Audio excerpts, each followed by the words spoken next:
Call the regular meeting to order. Roll call, please. City Council, Councilmember Gross. Here. Councilmember Hasselbrink. Here. Councilmember Kusamoto. Here. Mayor Pro Tem Edgar. Here. Mayor Murphy. Here. Sunburst Youth Academy, Student Council, Class of 15. Trevor Sapera. Here. Jeremiah Williams. Here. Lateral Thomas. Here. Tiffany Acosta. Here. Edward Aguirre. Here. Lauren Bailey. Here.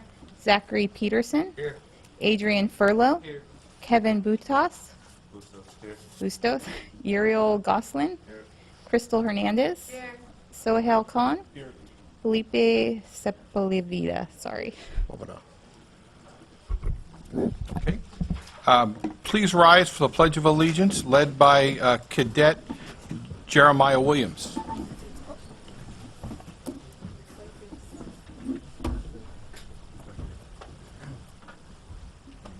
Put your right hand over your heart.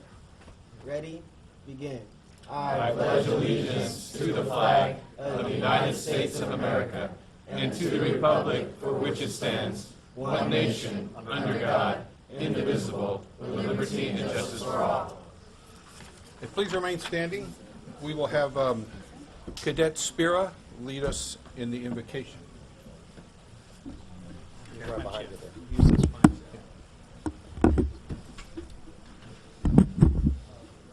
If we could all bow our heads for a prayer, please. Dear Heavenly Father, thank you for this wonderful day that gathers us here. Thank you for letting us be living another day of our lives.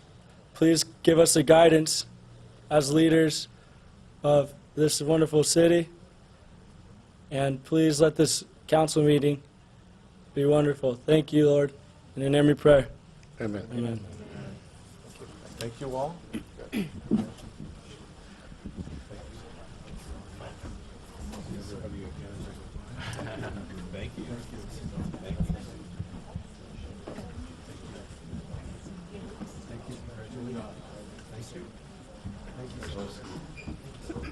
You guys would join me downstairs. Warren, join me for the many presentations.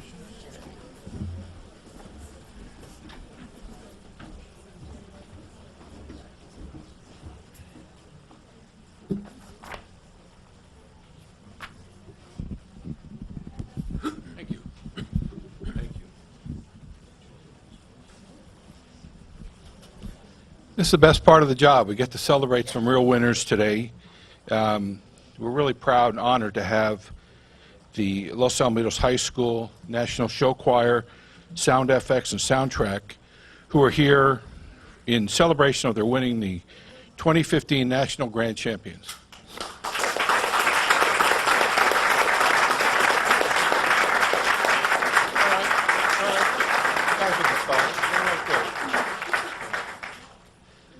We get a rare pleasure today. They're actually going to sing the national anthem for us.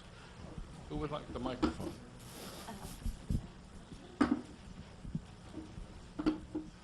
Oh, say, can you see by the dawn's early light what so proudly we hailed at the twilight's last gleaming, whose bright stripes and bright stars through the perilous fight o'er the ramparts we watched were so gallantly streaming, and the rocket's red glare from bursting in air gave proof through the night that our flag was still there. Oh, say does that star-spangled banner yet wave o'er the land of the free and the home of the brave?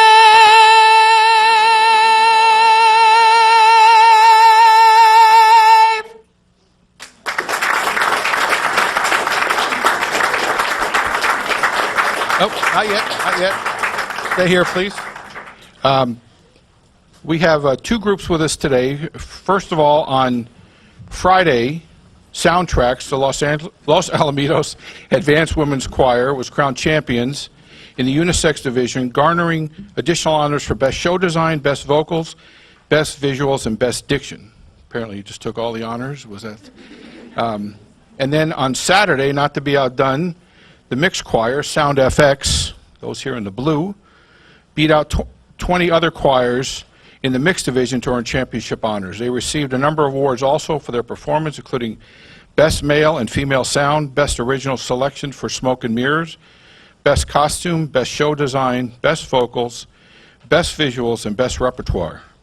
Congratulations.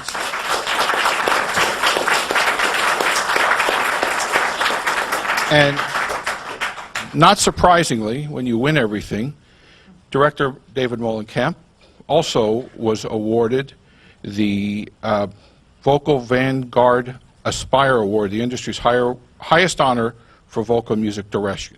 Congratulations to all of you.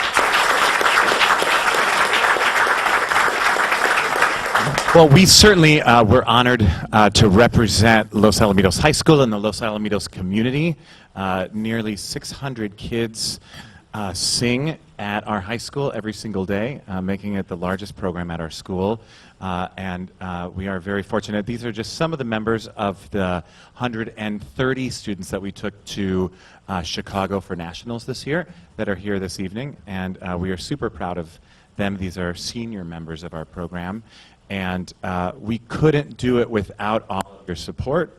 And we truly are grateful, number one, to be here today. But like I said, we just take so much pride being on stage, knowing that we are representing all of us here in the Los Alamitos community. So what a true honor it is for us to get to do that every time we go out and compete. So thank you very much, and thanks for having us here tonight.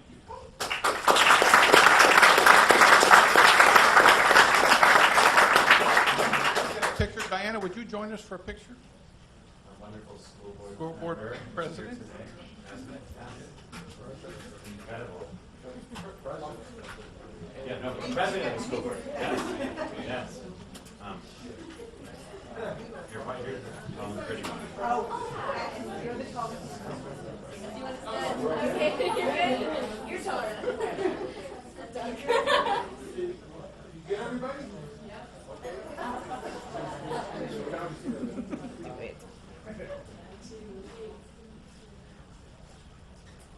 Thank you. Now, who will accept for soundtracks?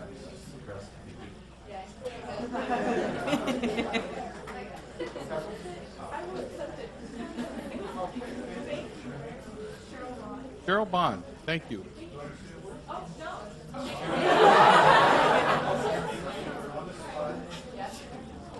I just want to say,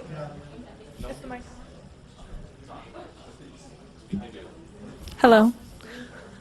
I just want to say that I've been a member of Soundtracks for 4 years, and I've enjoyed every minute of it, and we really appreciate your support, and we had a great time in Chicago. Thank you. Thank you. And for Sound FX, who's going to accept? Okay, your name, please? Oh, I'm Bryce. Bryce. No. Yes. Yeah. I'll play it myself. Thank you. You get to speak, but we're not surprising you, so it's not quite as hard. No, it's still scary. What a true honor just to be in this community with so many amazing people, especially our director who has done so much for us. It's no surprise that he won this award this year because we wouldn't be here without him. I've been in FX for 3 years, and I also was in Soundtracks my freshman year. And what an amazing experience to build a family with so many people and to, you know, want to go to school every single day and sing with your friends and your family. And, you know, I've just made a lot of great memories and, you know, accomplished a lot with my life so far, and I'm only 18. So thank you so much.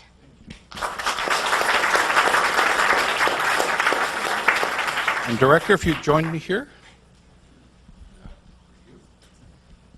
Honoring your award. Wow, that's quite impressive. Thank you very much.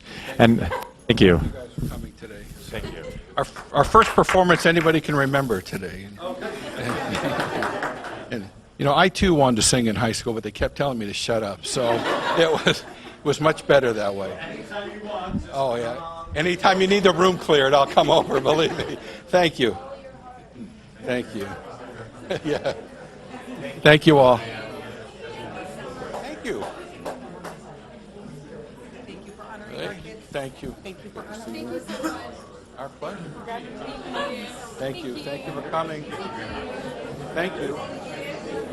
Thank you for coming. You guys will remember this your whole life. Purple Lane. Mine and Stevens. So Thank you. I said mine and Stevens. Purple. Oh, our pleasure. Yeah. I noticed there's mostly women here, and the cadets are all male. You're in Stevens out. Yes, that's why I figured that. Come in the other direction. See? You were good. Yeah, believe me, you haven't heard anybody in my family say. Thank you. Hey, thank you guys for coming. Thank you so much. Thank you, guys.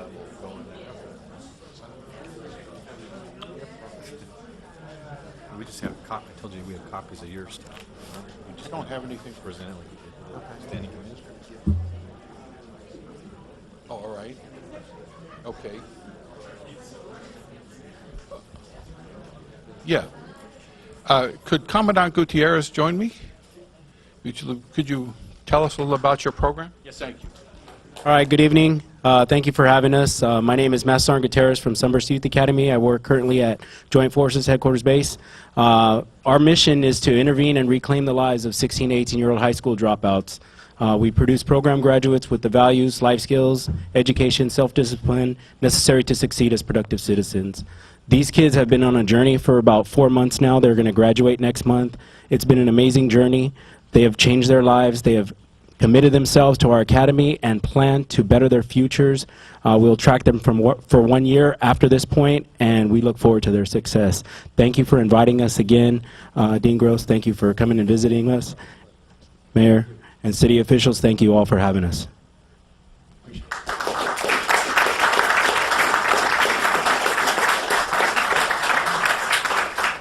Thank you for what you do. You truly change lives around. I was telling you beforehand, I think you guys are the best money the federal government spends, so we're proud that you're here. Okay. If Aaron Hinkhouse will join us, please. Just one person now. That's it.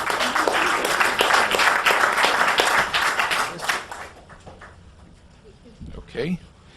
Erin is joining us. She's a member of the Los Alamos Volunteer Program. In her years of service, she has received 2 Presidential Volunteer Service Awards for her work in the city. Working with the city's preschool program, she received a Girl Scout Gold Award for implementing a science program and a lending library.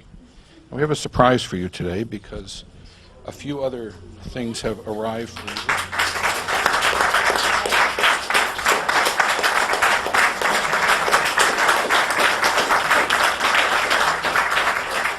Thank you for your service. I'll take this if you'd like to say a word. Oh, no. No? Well, your hands are full. You're lucky this time. Okay. But thank you. Thank you for coming today. Thank you very much. Thank you.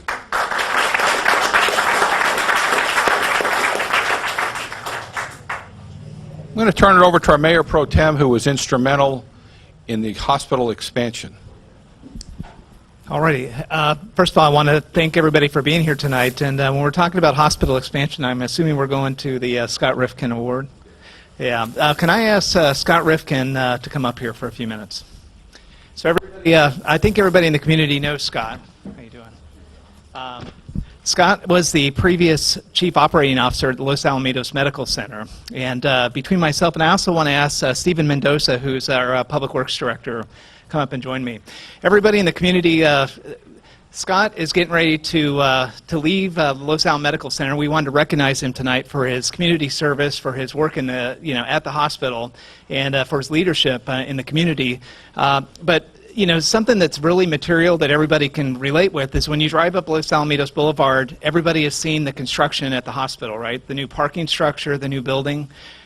Scott was very instrumental in that whole process, and I wanted to have someone on city staff who's been working with him since about 2007 and in putting together that project. And then, but before I hand that off, I wanted to take a few minutes and just recognize Scott. Scott and I, not only do we do a lot of work in the city, but we also serve on the Costa Youth Shelter Board together. And Scott is moving on to take over a CEO position in Orange County, another place. And I just, all the amount of community service that he's done in this community, I just wanted to kind of talk a little bit about. On the Costa Youth Shelter Board, probably one of the most memorable things of serving with Scott was he was the chairman of every year we do a big fundraiser for Costa Youth Shelter. And the year that Scott was actually in charge of that fundraiser raised over $200,000. So unbelievable amount. Also within the community, we've got Kent Clayton here, who's the CEO of the Los Al Medical Center now. Good evening, Clint. What's really important is the relationship that the city has with the hospital. It's one of our largest employers. And, this relationship, it seems like it would be a no-brainer that the hospital and the city would be a partnership. But it takes a lot of personal effort to invest in the community, not only just being the figurehead of the hospital, but actually dedicating your personal time and time away from your family. Scott's wife is here. I'd like to recognize Teresa, if you could stand up and just say hi to the community, or sit down. Now I know how the mayor feels. It really is tough when you ask somebody to do something they don't. So anyway, between Scott and his wife Teresa, very involved in the community. When somebody like Scott leaves the community, you want to sit back and reflect on that effort that was put into this community. You also hope that example, through the leadership of Kent and his organization now, as Scott is moving on, will continue on. They have a huge project. They're trying to do another expansion at the hospital. Every time we see Kent, we're like, keep pressing with Tenet Healthcare. Please get them to do that job. Within this partnership, again, back to the community, Scott's effort with the Costa Youth Shelter has been unbelievable. He's been able to we do every year a fundraiser where we actually try to do Pizza Mondays one weekend or one Monday a month in the month of March with Kenny Brandyberry, another community leader. Everybody's competing to try and help Kenny raise money for the youth shelter. Well, Scott calls in from the hospital and orders 200 pizzas in one shot and says, I think kind of owns the fundraiser at that point as he's trying to run. So again, Scott, I just want to tell you, you're going to be really missed. I enjoy your friendship. I enjoy the partnership. And I wanted to have Stephen say a couple words, but again, thank you. Thank you.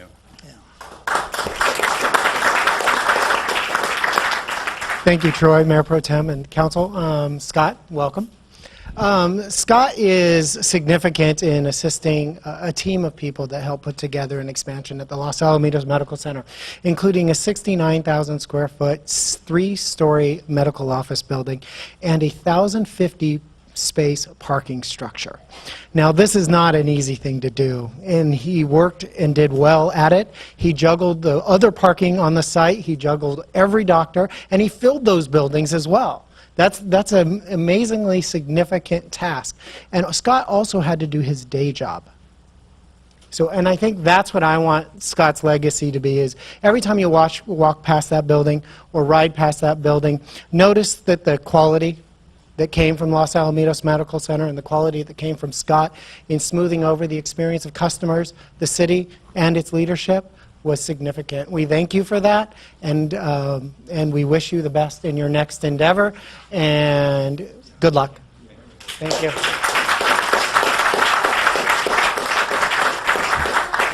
Kent, could I have you join us up here just for a moment?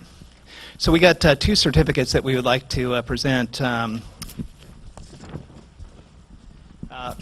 First is to the Los Alamitos Medical Center for their corporate community perspective that they lend to our community. Kent, we just really appreciate everything that you do. We want to recognize you and your hospital staff, and we just appreciate the partnership. And on behalf of the City Council and the Mayor in Los Alamitos, we just want to thank you very much. Great. Thank you.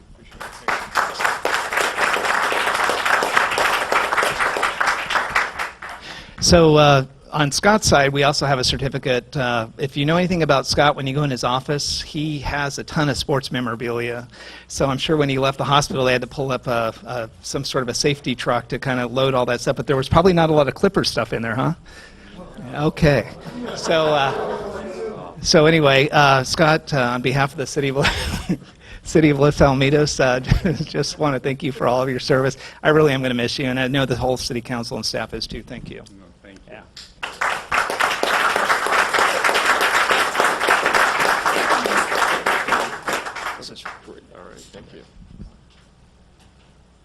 Scott, do you want to say a couple words? Yeah, you know, About the Clippers. nothing about the Clippers, no. You know, it's kind of funny. First thing, it's this kind of bittersweet for me. You know, Los Al's been my home, and I live in Tustin. And if you ask me who's the city council in Tustin or the businesses in Tustin, I have no clue.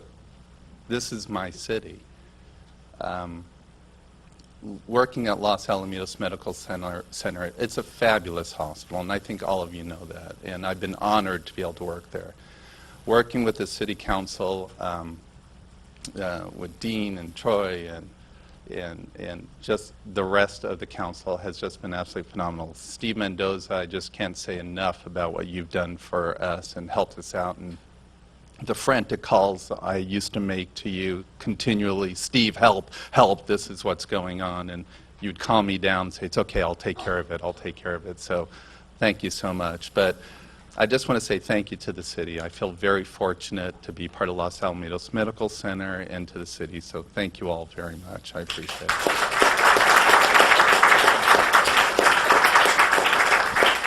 Thank you. Thank you. Get my notes back. I'm lost already. Good luck with the new job.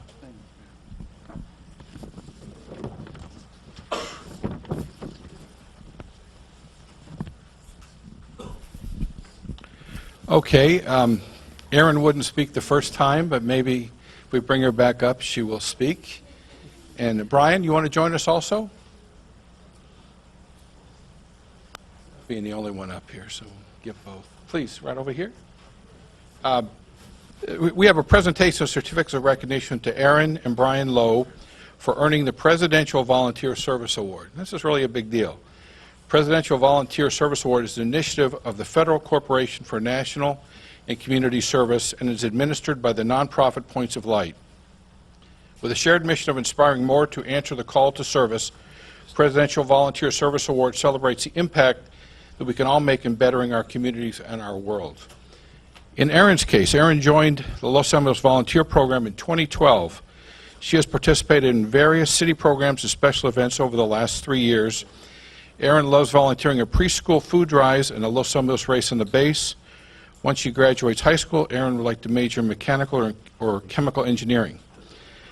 Since joining, she has received a Silver President's Volunteer Service Award in 2012 and a Gold Award in 2013.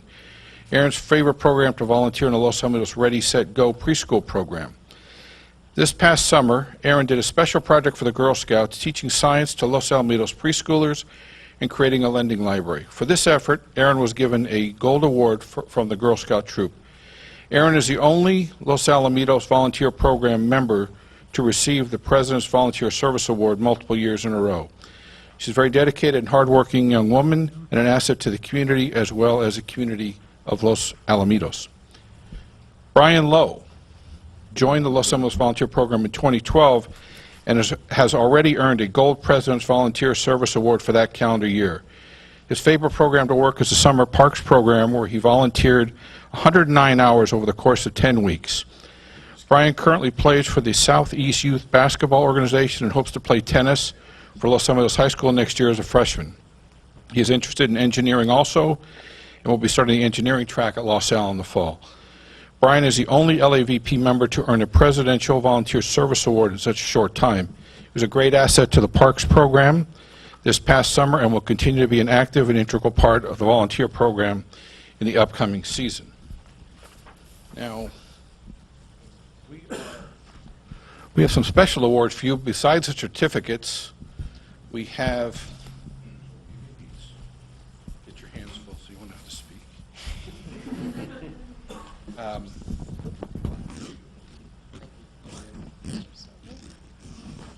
We've also received the President's Volunteer Service Award to be able to present to you tonight. Oh, sorry, Brian's too. There we go. Okay, last chance. No. Brian, you good for a few words? Okay, thank you. Thank you. It's an honor to be here, and I look forward to volunteering the following years. Thank you.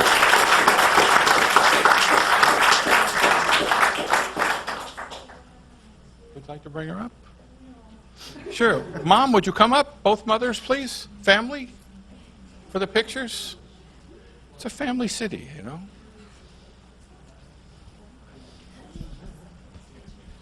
Congratulations. Thank you. Please come in this way.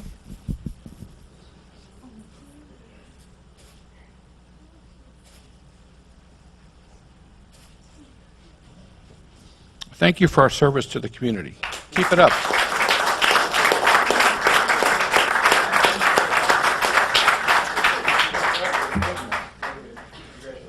Did I get Scott Rifkin out of order? All right. Tony, please join us. We have a presentation, a proclamation to Tony Brandenberry, our Public Works Superintendent, recognizing Public Works Week, which is May 11th through the 16th. This year, the entire crew will attend the Maintenance Superintendents Association's Training and Vendor Fair at Tweedy Park in the city of Southgate on May 19th. The training includes irrigation, tree pruning, storm drain procedures, street repair. The vendor fair demonstrates new products and has a backhoe maneuverability competition, which we expect to be awarding you up here next month. But thank you for all you do for our city. It really wouldn't be the place it is without you. Thank you. Appreciate it. Like to say a word? Sure. Thank you. Thank you. Public Works, we're the crew that comes in and does the cleanup. We take care of streets, landscaping, your building maintenance to the city facilities, and fleet maintenance such as the police cars and the city vehicles. We love Public Works Week. It's our time to shine, and tomorrow is a real good day. We get some free training. We get to have lunch and kind of talk to our neighboring cities, and it's just a really good time. So we thank you very much for this. Thank you. Thank you.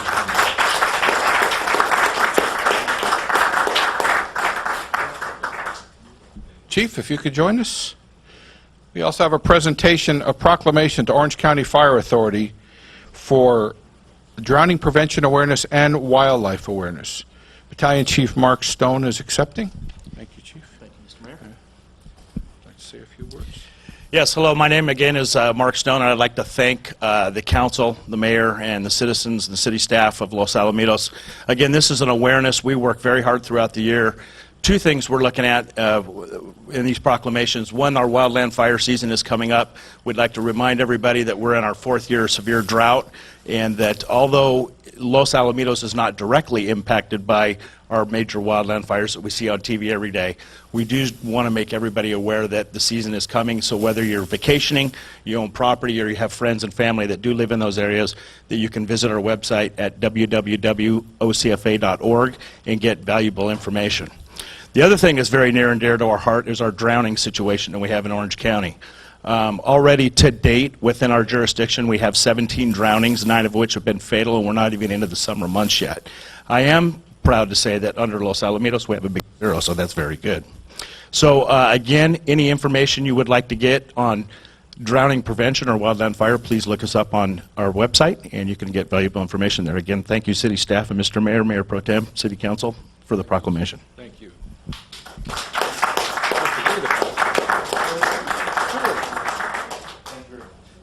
Thank you. Okay, I think somebody is going to do all the talking. I'd like to present Ken Vecchiarelli from the Gold. I missed somebody? Oh, I'm sorry. I'm sorry. One more proclamation. Thought I was done. Presentation or proclamation to Charles Antos from the American Cancer Society for Relay to Life.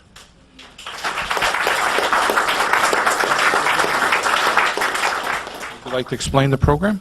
Yes. Thank you. First of all, I apologize for my appearance because I figured that I was going to be here with the head of the American Cancer Society Relay for Life for this area and watch her receive this, and so she's not here. However, Relay for Life is sponsored by the American Cancer Society. This year it's going to be at Rush Park. I have already contacted the Los Alamitos and Seal Beach police departments, asked them if they would like to form teams. Anyone can come to the park and participate in Relay for Life.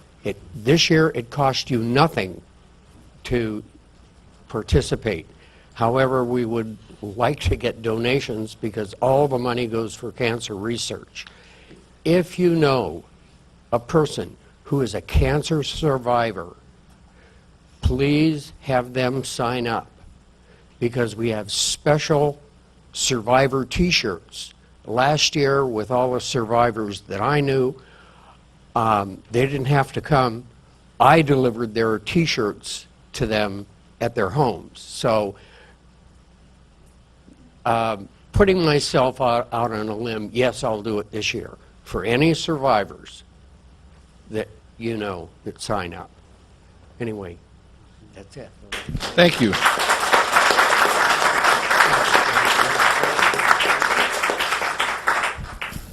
For those of you who may recognize Mr. Antos, he was a former mayor of Seal Beach. Some things haunt you forever. Yes. Thank you. Thank you very much. Our pleasure. Thank you. Good to see you again.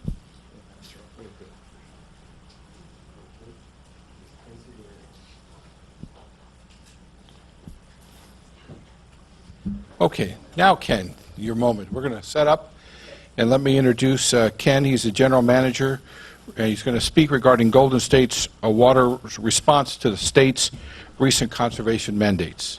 Thank you for this. Thank you. You're like the number one in the state, right? Well, it's kind of a bummer to follow all that positive community activity with messages of drought, but here I go. I have one more copy of the full PowerPoint presentation, too, if you found it buried. Thank you again, Mayor Murphy and council members, for inviting me here to talk about something that is directly affecting this community as well as the rest of California. I'm here to talk about the state's mandated water conservation. As stated, I'm the general manager for the Orange County District of Golden State Water Company. And we serve the Los Alamitos area, which includes Los Alamitos, Cypress, Stanton, as well as some cities on the west end of town, Placentia, a strip of Yorba Linda, and part of the Cowan Heights, Lemon Heights area. The map you see before you, I think everyone has seen. California is in its 4th year of drought, this year being the most severe thus far, with the driest year on record for the water year. Anyone that has visited the Sierra Mountains or has seen the pictures realizes that 5% of an annual snowpack is a dire situation. That is our largest water source and reservoir for the entire state, is what falls on those mountains. So the State Water Resources Control Board took measures last year to implement what was essentially voluntary conservation at a 20% reduction level. They did mandate water use restrictions, such as not using water to clean off hard surfaces like sidewalks and driveways and buildings, and also not to clean your cars or other vehicles unless you have a positive shutoff hose. Those types of measures, not to use water, potable water that is, in a fountain or other decorative feature unless it recirculates. This year, in February, the board was scheduled to take action to rule on those conservation measures and determine whether or not they would extend it for another year. Well, obviously, because of the condition of the dry winter, those conditions were added. They added another year to the mandated conservation measures and added additional water use restrictions. How did I shut that off? There we go. So the added regulations now include not using potable water for turf in medians, and not using potable water to irrigate 48 hours during or 48 hours following measurable precipitation, which we actually got a little bit of that last week as a blessing. Restaurants and food services are not to serve water unless requested by the customer. Hotel operators are not to launder the linens and towels every day unless, again, the customer wants it to be that way. And that doesn't mean between uses. It's one person staying multiple days. Customers also, if informed of a water leak, need to take care of that water leak very quickly, within 48 hours to a week, depending on the situation. So those are the added mandates. But on top of that, the governor on April 1st, and this was no April Fool's Day joke, indicated that, by golly, we need to cut our water use by 25% across the state. And that is based on the 2013 standards that they had been measuring 2014's voluntary conservation against. And the governor said the State Water Resources Control Board and the California Public Utilities Commission make it happen.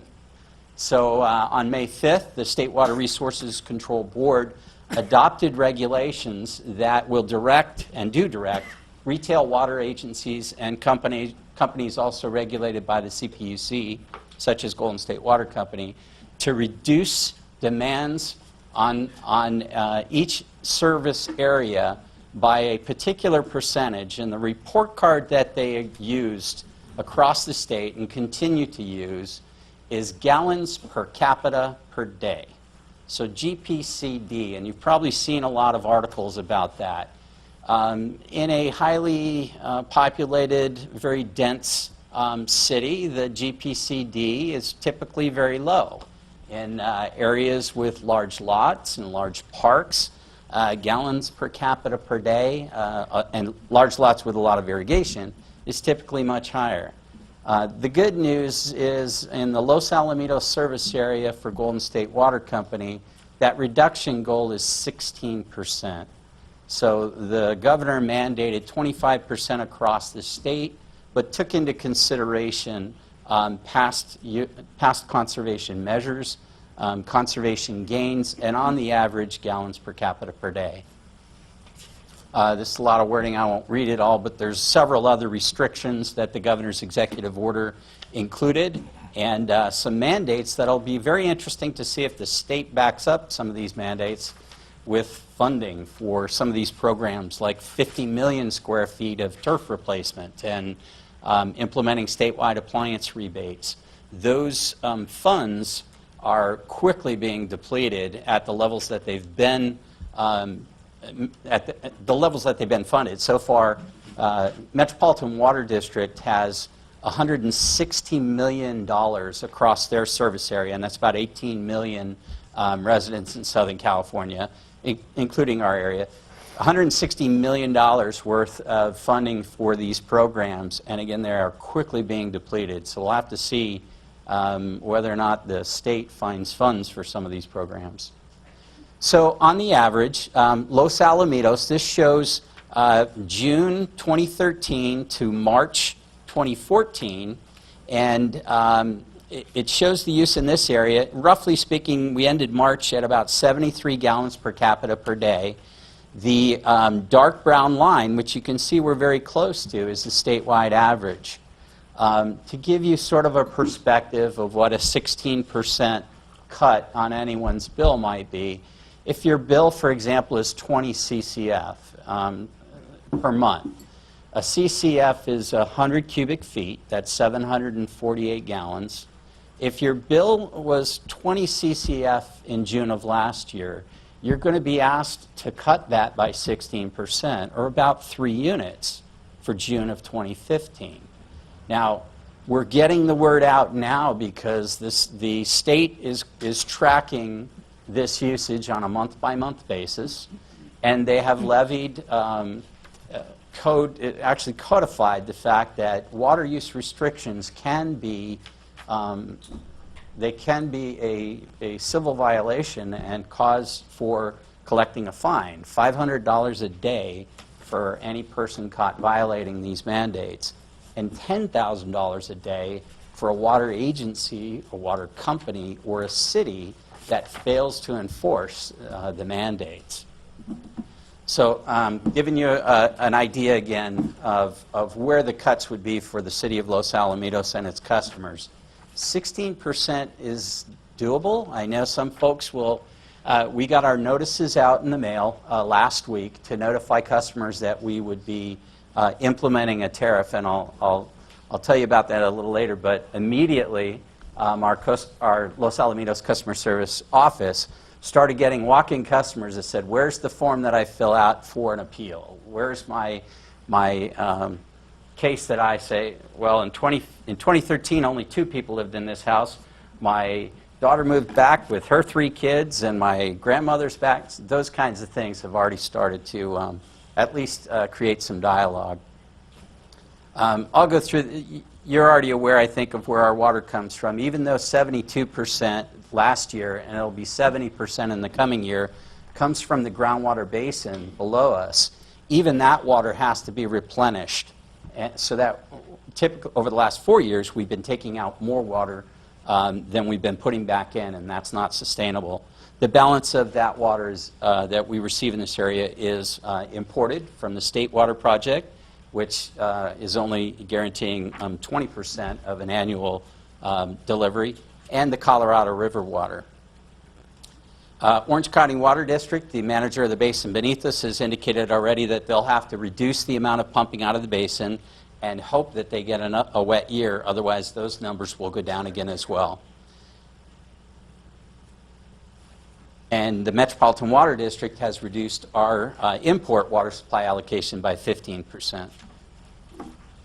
So I think I already mentioned some of these timelines, but what's coming up here this week is, and the notice that I indicated that we mailed out to each of our customers directly, is we are holding a public information meeting on Wednesday at the Courtyard by Marriott here on Catella Ave. That'll be at 6:30, and I'll put the last slide up here has the information. But that is to educate the community about the actions that we've been mandated to take, and our response specifically, because we are governed by the California Public Utilities Commission. We have to file a tariff schedule, and what that is a way to implement the compliance with these mandates. And what we have done is set up a 5-stage process, with the first stage asking all of our customers to cut back to 2 days a week for outdoor watering. The 2 days that we are assigning folks is based on an even and odd address, and it'll be Sunday, Wednesday for even addresses, and Saturday, Tuesday for, oh, I just said it wrong. Sunday, Wednesday for odd addresses, and Saturday, Tuesday for even addresses. That's stage 1. Now, we really think that we can reach that 16% cut for the Los Alamitos area simply by cutting back the outdoor watering to 2 days a week.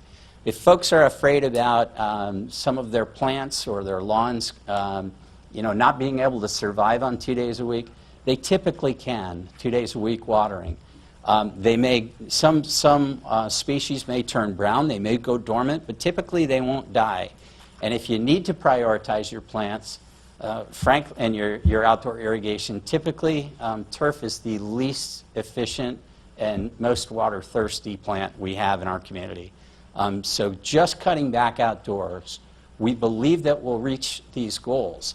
The state's not going to give us a break. They're not going to say, well, you have some time to ramp up, and if you don't make the goals on June, July, and August while it's hot, you can probably make it up in the winter. Well, that's not going to be possible. As you all are aware, more water is used during those hot months because typically it's to keep our outdoor irrigation healthy and green. So this Wednesday we'll talk about all of this. We'll receive questions and comments from the public. Those comments are forwarded to the California Public Utilities Commission, and I'll get to the other stages on this. And of course, this just our website is continuously updated with information, www.gswater.com, drought. And here's some of the local programs and ways to help folks achieve water use efficiency. And again, a lot of this information is on our website. We've also set up a water waste reporting mechanism on our website. So here's that stage one. Oh, I did have it right the first time. Even numbers, Sunday and Wednesday. Odd numbers, Tuesday and Saturday. This, again, will be posted on our website. Scratch that out 3 times.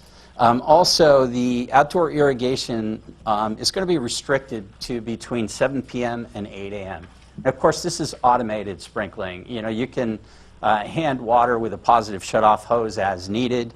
You can test your sprinklers if you're there and staying there while the don't test them, turn them on and go somewhere and allow those sprinklers again to overwater and forget about it an hour later. So 7 p.m. to 8 a.m., those are the most efficient times to use your outdoor irrigation also because it's less of it evaporates. So here are the other stages, and I'm indicated 5, and I apologize, it's only 4. If we don't achieve our baseline with the 2 days a week watering, then we're going to need to go to stage 2.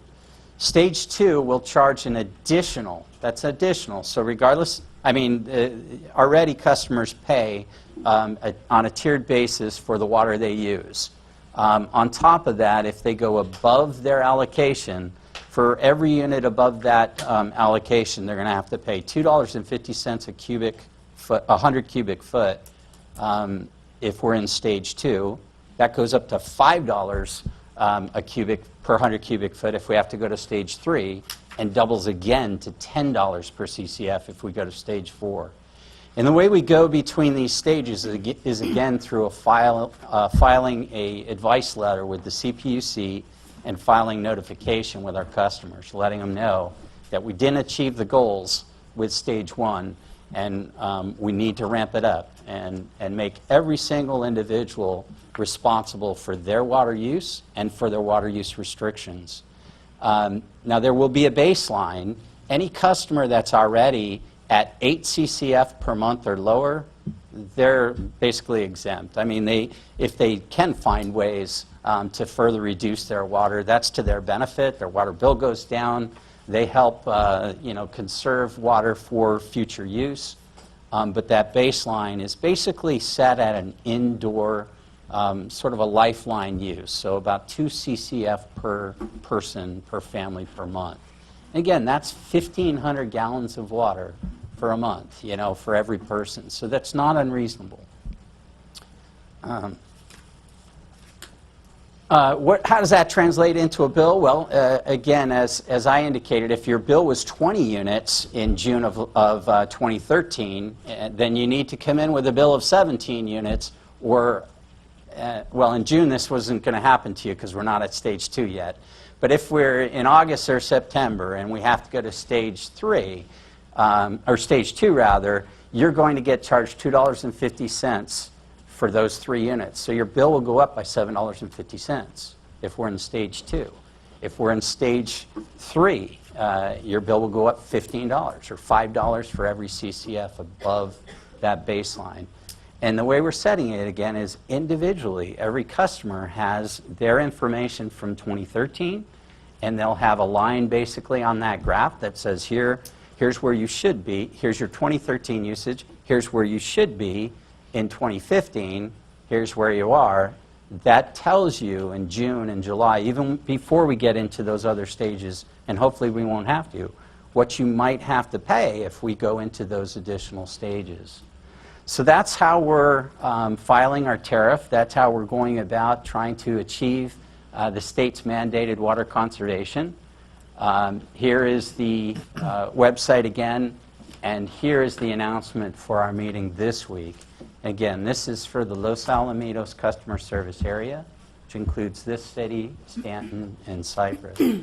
Sorry for taking so much of your time, but I really appreciate the time to present this information. I'll take any questions you have. Anyone? Got a couple Shelley? questions. Thank you very much. Just a couple of questions. The comparison to 2013, is that a month by month or is it an annual average? It is. It's month by month. Okay. Yes. And I'm sorry, and actually for residential bills, because we only bill bi-monthly, you know, you're only going to get to see that every 60 days or so. So it really behooves everyone to kind of pay attention to your water use, especially if you have leaks or you know that teenager's home for the summer and you got that 5-minute timer and they just keep ignoring that there's a 5-minute timer in that shower. You know, do everything you can, because I know lifestyles change, summer happens, folks visit, but we are going to be measured on the 2013 use as a comparison. Okay, and then just one more. The JFTB property is in the city of Los Alamitos. Are they going to be covered under that 16% mandate, or do military bases, is that a separate mandate? Every customer has their water usage on a bill will have that 16% measured. Okay, thank you. Warren? Thank you, Ken. So the question I have relative to the fines and the tariffs, so this is something that your company files with the Utilities Commission? That's correct. And then, so if we do not achieve, or well, let me kind of, and I don't mean to put you on the spot, but if you don't achieve the goal that's mandated, you get fined as a company, correct? We could get fined $10,000 a day. And presumably pass it on to consumers. That's correct. Right, and then, so, but the tariff and the way this is filed, where does that money go? Who has control of that money? The $2.50, $5, and $10, we have control of that, and it goes into a separate account. We're required to not count that as revenue, but count it in a separate balancing account and report it to the CPUC.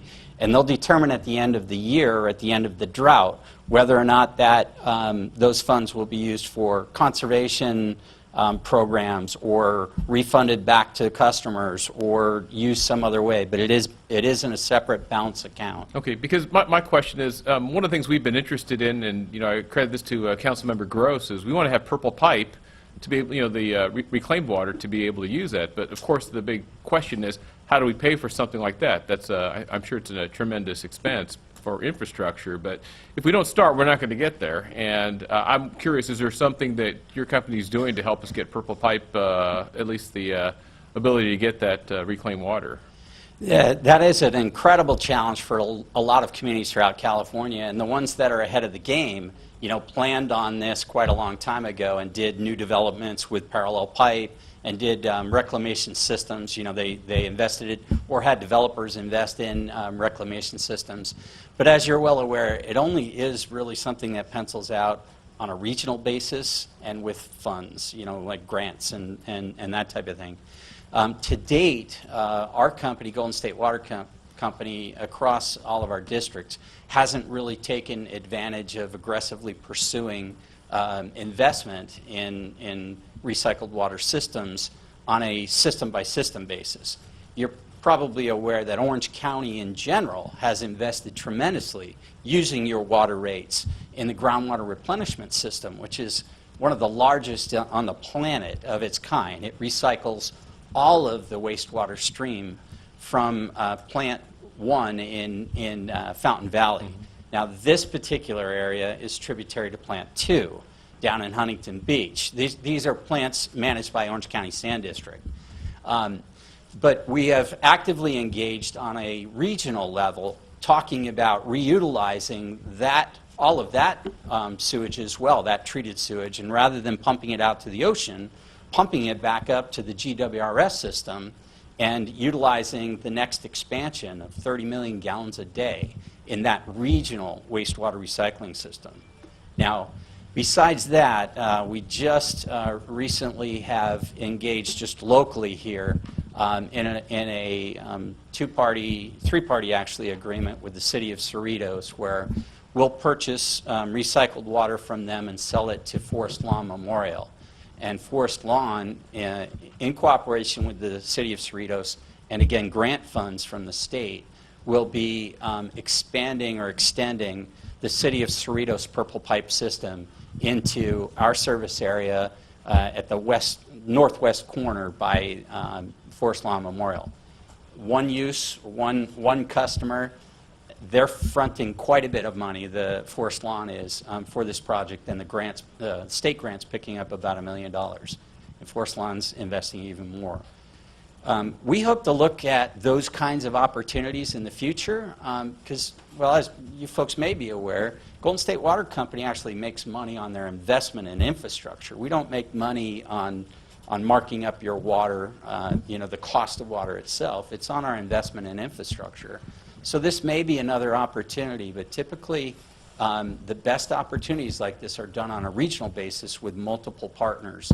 Cerritos was one of multiple cities in a regional area that applied for a bigger grant, and they got a portion of it under this larger regional program. Thank you. So Ken, I get a couple of questions. Thanks again for coming down. So the tariff that you place on this, and I think where Councilmember Cusimano was going was, a lot of people in the community that are following this. I was in the Orange County Sand District and definitely familiar with all the water projects. The way that you're taking the money and putting it in a separate account, it's potentially susceptible to the state reaching in and just grabbing that money and using it somewhere else for the greater good. And at least as it's been described locally, do you think that's a fair assessment? I don't, because again, we're actually governed by a state agency, the California Public Utilities Commission, and part of their job is to look out for our customers' best interests.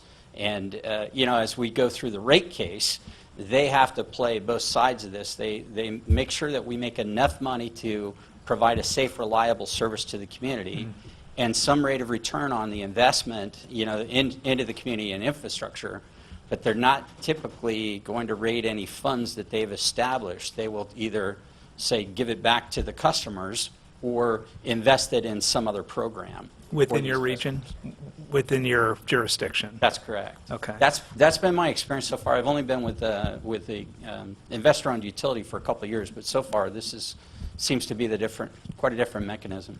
I brought my notice in that you sent, and what's interesting is that when you guys raise rates, and it's got to be a tough being in your job because this is not a good story. So this type of stuff really gets the community up in arms. It's like, oh my God, we just did a rate case, rates went up by 25%. Now we're looking at this. Usually on a rate increase, some of the questions that I get are, there's a Proposition 218 which requires that when you raise rates or taxes on water, you have to go through a process to basically validate the price. This is kind of a unilateral action by the state to go ahead and raise rates, not subject to the same scrutiny. Talk a little bit more about the difference, because a lot of people, I think, get that confused whether you have a requirement. I mean, this noticing is just basically saying, hey, look, we're going to tell you how to be careful, and then embedded in there is, if you look at those rates, at a stage 2, if you end up going to the point where you actually have a stage 3, if my house, I'm using 20 cubic feet per month. I mean, once you go over 8, you're hating it. And other than moving out kids that are going to college early, I mean, it's definitely going to be that for 4 or 5 extra. You're going to be paying a lot of extra money a month, and I think that's going to cause a lot of concern out in the community. And so I would expect you're probably going to get a lot of people to that hearing. The other question I have is a lot of people ask, what is the way that you're going to actually enforce this? I mean, do you have people driving around watching people water lawns? Okay, you asked quite a few questions, so help me go through them. The first, I think, involved basically the Prop 218 type of a notice. Now, as a government-owned utility governed by the CPUC, we're not subject to Prop 218. However, these are not rates. These are Tariffs. penalties. Yeah, these are penalties. So these are completely within the control of each of the customers to say I can or can't get to that point, or hopefully they can or can't. And just to confirm, it's not everything above 8 that we're charging that $250. We're saying that 8 is the bottom threshold that if you're already there, we're not going to reduce you by 16%. So the 20, 16% will be on that 20 if we're in those stages, but not on 8. Sure. So you would be required, again, to cut basically from 20 down to 17, 3 units. And, I kind of did the math a little bit on this, and, if you translate it into gallons per day and sort of think about it, at that 85 gallons per capita per day per person, 13 gallons per day, you can actually make up a lot of water without, if you really think about it, and folks mostly don't because they take it for granted. It comes out of the tap. When you open it up, it comes out of the tap. When you open up the hose, it comes out of the tap. You can walk away from it, it's still coming out of the tap. That's the problem, you know, is trying to cut back on that. And primarily, really, outdoor irrigation or any wasteful use indoors, doing full loads of laundry, you know, full loads on the dishwashers.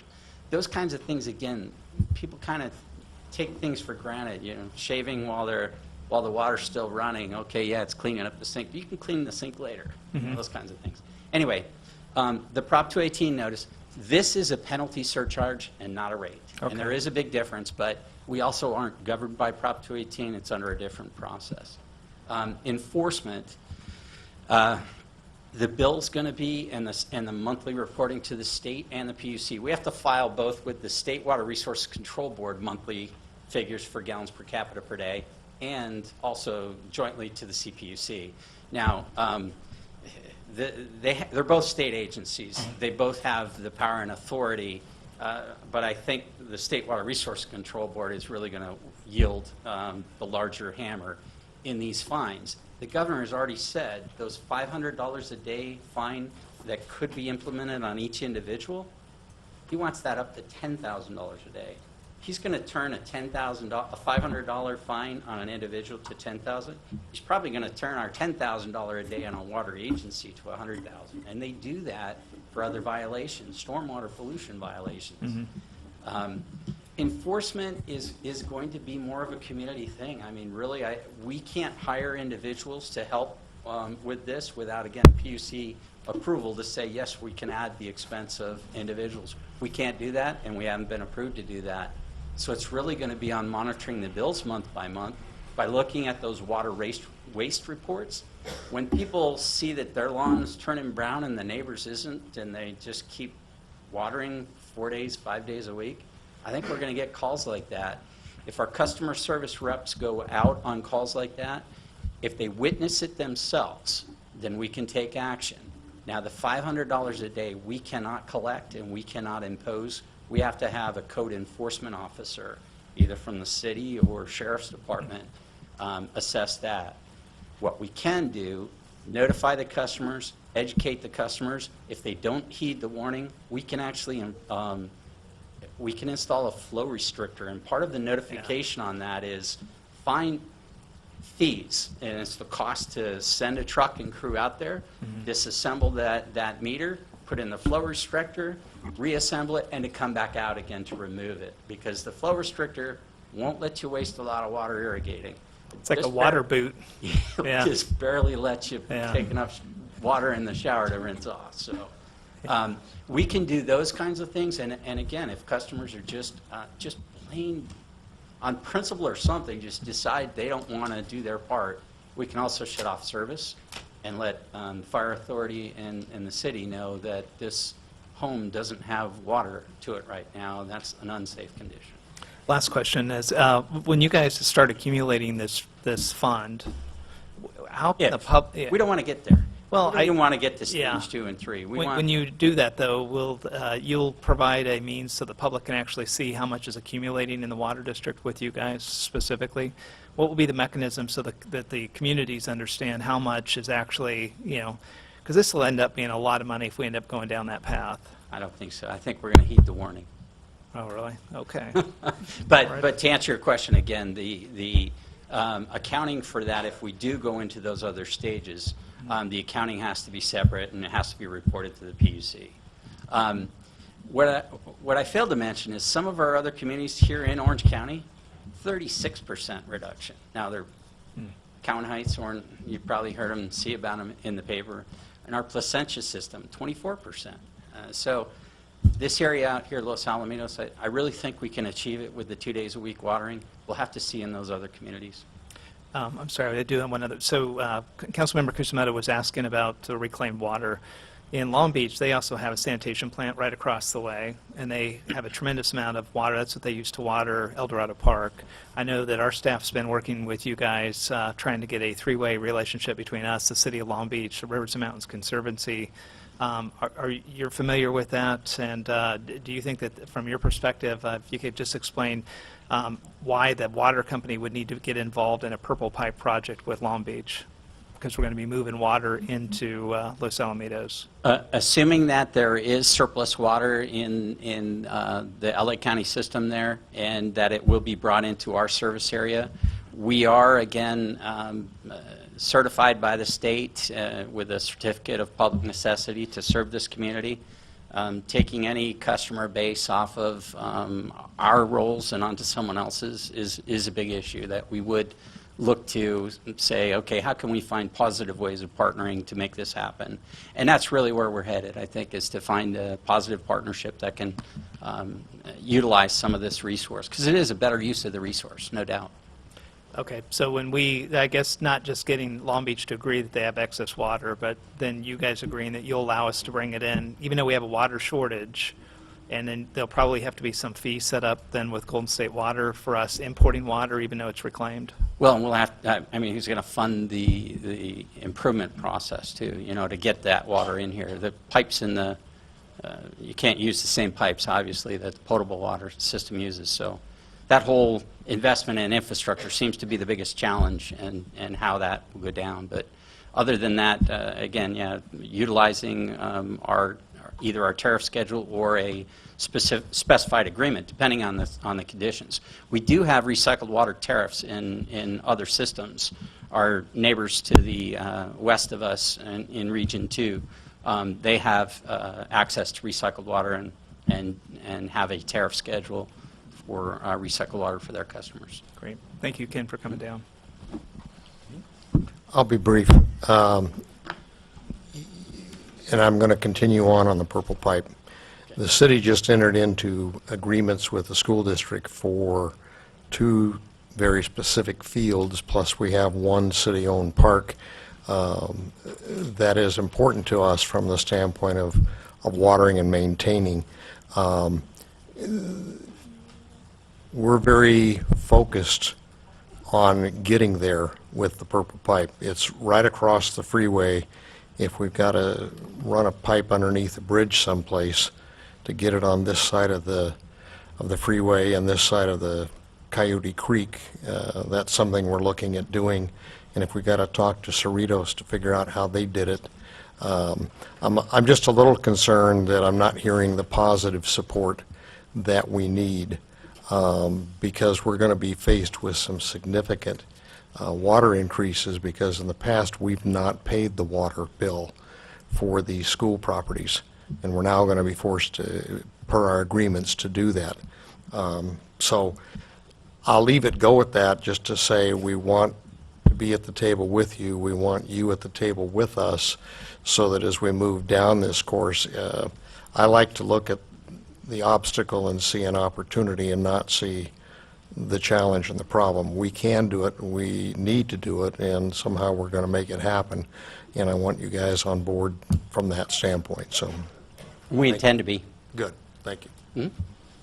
Ken, thanks for coming today. As time goes on and this problem continues, I think you're going to become a more and more important man. Thank you again for your time. Really appreciate it. Thank you. Thank you.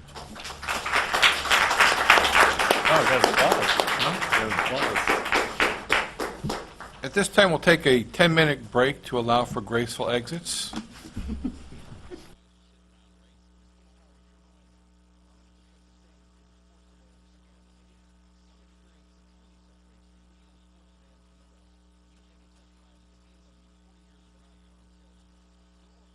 We'll have oral communications at this time.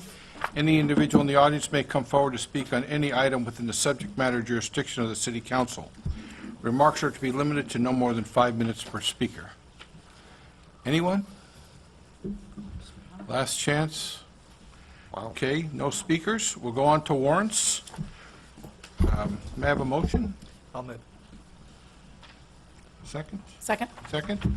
Roll call, please. I'd like to I'm sorry. record a no vote on page 2 on the Skyline invoice. I voted against that, so just to stay consistent, I'll vote no on payment on that invoice. Okay. Roll call. Councilmember Gross. Aye. Councilmember Hasselbrink. Aye. Councilmember Kusamoto. Aye. Mayor Pro Tem Edgar. Aye. Mayor Murphy. Aye. Okay, we're going to the consent calendar. All consent calendar items may be acted upon by one motion unless council member requests separate action on a specific item. Anybody? Well, I don't want to pull the one on the curb painting. I just want to at least give a shout out for Canning Hunger. I think they're a fine organization. I had a chance to help support them when my sons were in Cub Scouts. We actually assembled some Canning Hunger boxes, and I knew they do a great job on the curb painting, so I didn't want to pull the item, but certainly I would like to give them a shout out. With that, I'll move the consent calendar. Second.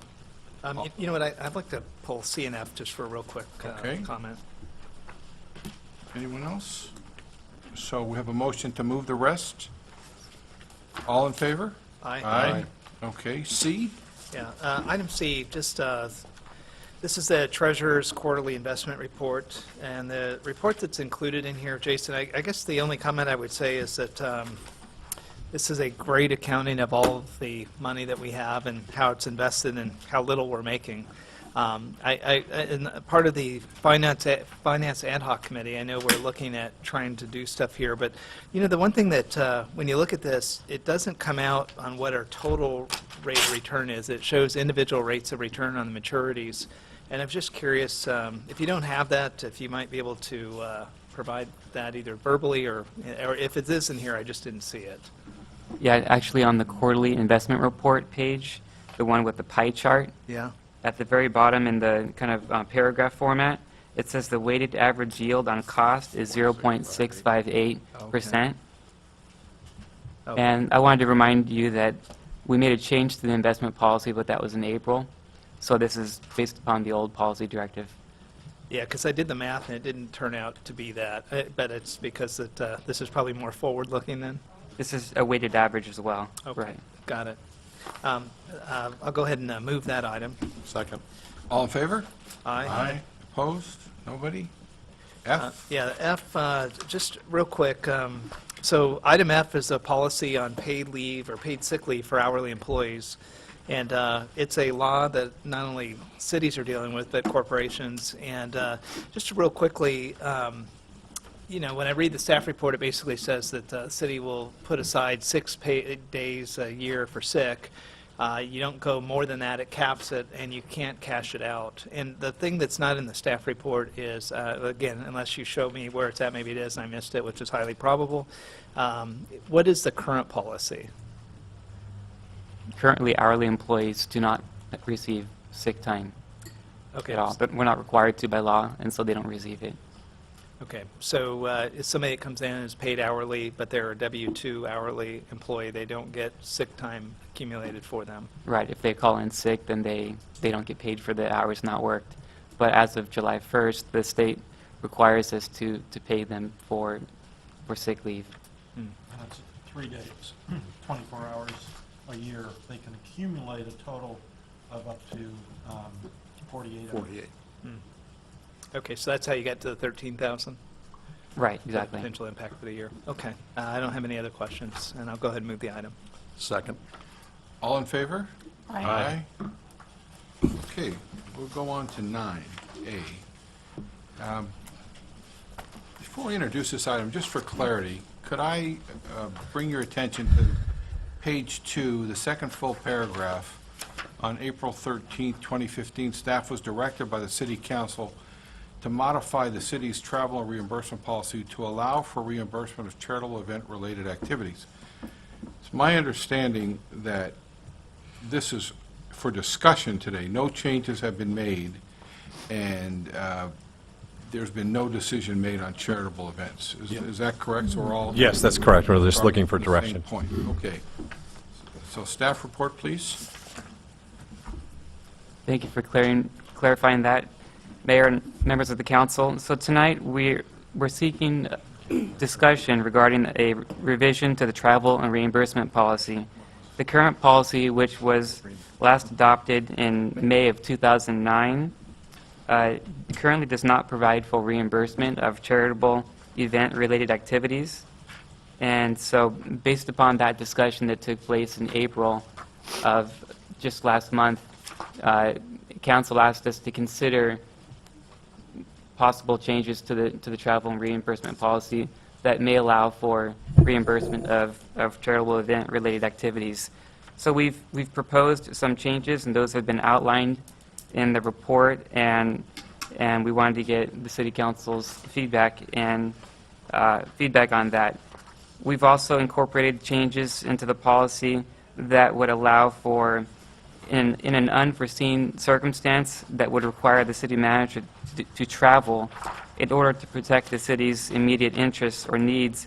We've allowed for a mechanism to allow for reimbursement in that situation, in which, well, what we've proposed is that verbal approval of the mayor prior to incurring the expense. And so I've outlined in the report that we've budgeted in the 2015-16 year a placeholder for $7,500 of travel and meeting expense, and so based upon the discussion today, we may need to increase that amount, but we'll wait and see what the council wants to do. So at that Thank you. point, Dean, you have a question? No, I just would like to weigh in when we're ready to do Okay, it. go ahead. I met with staff earlier, and there's two things in here actually three things that I'd like to see corrected.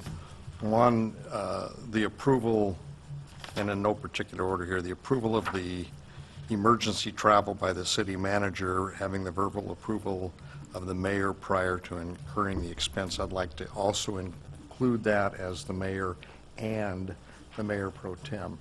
So that would be on page 8 of the actual text where we have it in red, so that it requires two people, not just one, because we may run into a year where we've got the mayor and the city manager in a totally different relationship in terms of how they're getting along, and I think that opens the area for potential abuse, so I'd like to have two people rather than just the one. So that would be point one. Point two, on page 2, it specifically, the section that's added is number 5, and it talks about charitable contributions and charitable event tickets shall be reimbursed if approved by a majority of the city council, and may not include reimbursement for tickets for family members. I have no problem with that. I'm just cautious that we say charitable contributions and charitable events. In this community, we have such a huge number of nonprofits. By saying charitable contributions, it almost seems like we might be setting ourselves up as a gift of public funds. And I would rather just simply say contributions and event tickets, since we still have to have the majority of the council approve them, that we do that. We just eliminate the word charitable out of there in that process, and just talk about contributions or event tickets shall be reimbursed. That way, there may be events that we go to that really are not charity per se. In other words, we've got some, like a water summit that runs 2 or 3 days where we may go and attend something like that. I just think that, I believe we know what we're talking about, but just so that it's clear, council still has to approve it, but it's not just specifically the nonprofits in the town that we're dealing with. And then on that same page, on the unauthorized items, item C talks about, with the addition, it says political, and then the addition, it says contributions or events.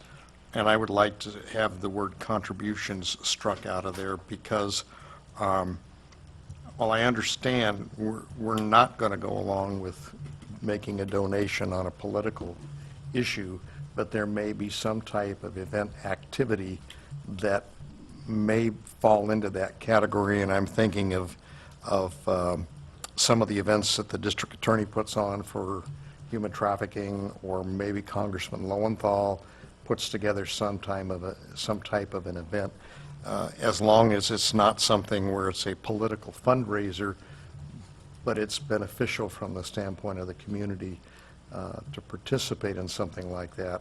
I just want to take out the contribution because I don't think we want to do that. It's just the political event as an unauthorized expense. Maybe I said that wrong. You think you wanted, after talking today, I think you wanted the word events stricken versus... Yeah, okay, the events. And that's the only items that I've seen in that, and I've talked to staff about it as well. It is interesting to note, and I'm sure the rest of the council has noted, that back in 2005 and 6, under a different council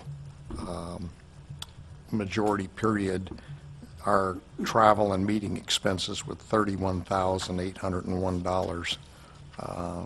6 and 7 was $17,091, and 7 and 8 was $22,862, and we dropped 9 and 10 to just $1,000, and in 13-14 it was at $3,470. So the council has done a huge job in monitoring itself from the standpoint of being very cautious in the process of where money is being spent. So, thank you. Thank you. I also think people waving toothbrushes got the council's attention. Shelley? Yeah, this item makes me nervous, just how it's written. I think it's too vague. We've got a huge amount of charities just in Los Alamitos. We have a number of other charities that service Los Alamitos but aren't headquartered here. And I just wrote down some notes. I'm not in favor of being reimbursed for political fundraisers. I think if that's something we want to attend as a personal support, that's fine. How many officials per event are we going to cap it at any point? The list of proposed events, I just listed the last 5 that were local that had a cost to them. And if we take those from Casa Youth Shelter to the We Care event to Precious Life to the Americana Awards to the Leif King and Queens, that's $625 per person times 5. So right there, we're talking about $3,100 in addition to what we're already doing. That doesn't include the Army Ball, the Sunburst Dodger game, any golf tournaments. I'm just talking about Los Al here.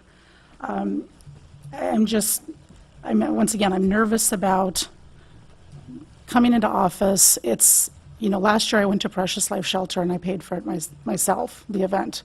Now I'm in office, so now I'm expecting the city to foot the bill for that. I'm just nervous about how this is perceived, especially as we're trying to go through the budget and everything else. Are we going to treat everybody equally? Is it any nonprofit in Los Al that comes and wants us to attend?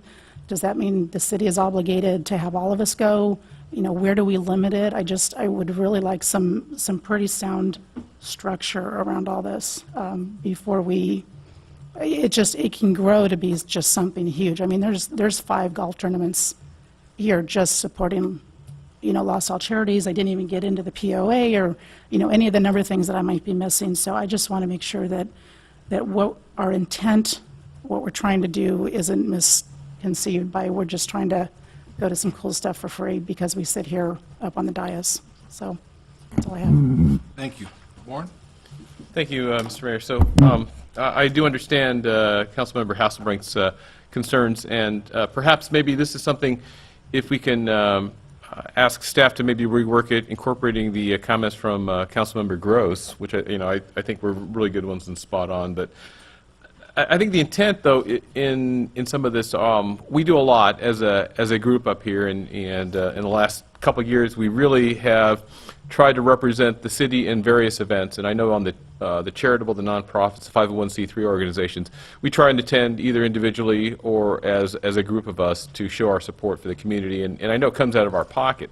And I think the real concern here is as we go to represent our community, our city, again, is there some way to reimburse for some of these other items that are a little bit more expensive than your $100 or $200 plate kind of fundraiser? And I think that's the intent of some of this. And perhaps maybe one of the modifications, and this is just a suggestion, is instead of a majority of the council, maybe we look for a supermajority in that way, or we look for unanimous, because I think if we can all get behind something and send perhaps the mayor or mayor pro tem or a council member to represent us at some higher ticket charity event, at least we have city representation there. And we send our envoy there as our representative of us as a body and the community as a whole. So I think the intent is actually on the nonprofits to have a representation there. And how do we go about doing that in a fair and in a representative way? And I think that's going to be the struggle. But I do agree we don't want to make this too vague, because this has to apply to future councils as well. We don't want to restrict them, but we want to give them some latitude to go out and attend to represent our city there. So with that, I'll look to see how the discussion goes. But I'm in favor of actually reworking this one more time and then bring it back here after all these comments are incorporated. With that, back to you, Mayor. Thank you. Yeah, thank you, Mayor.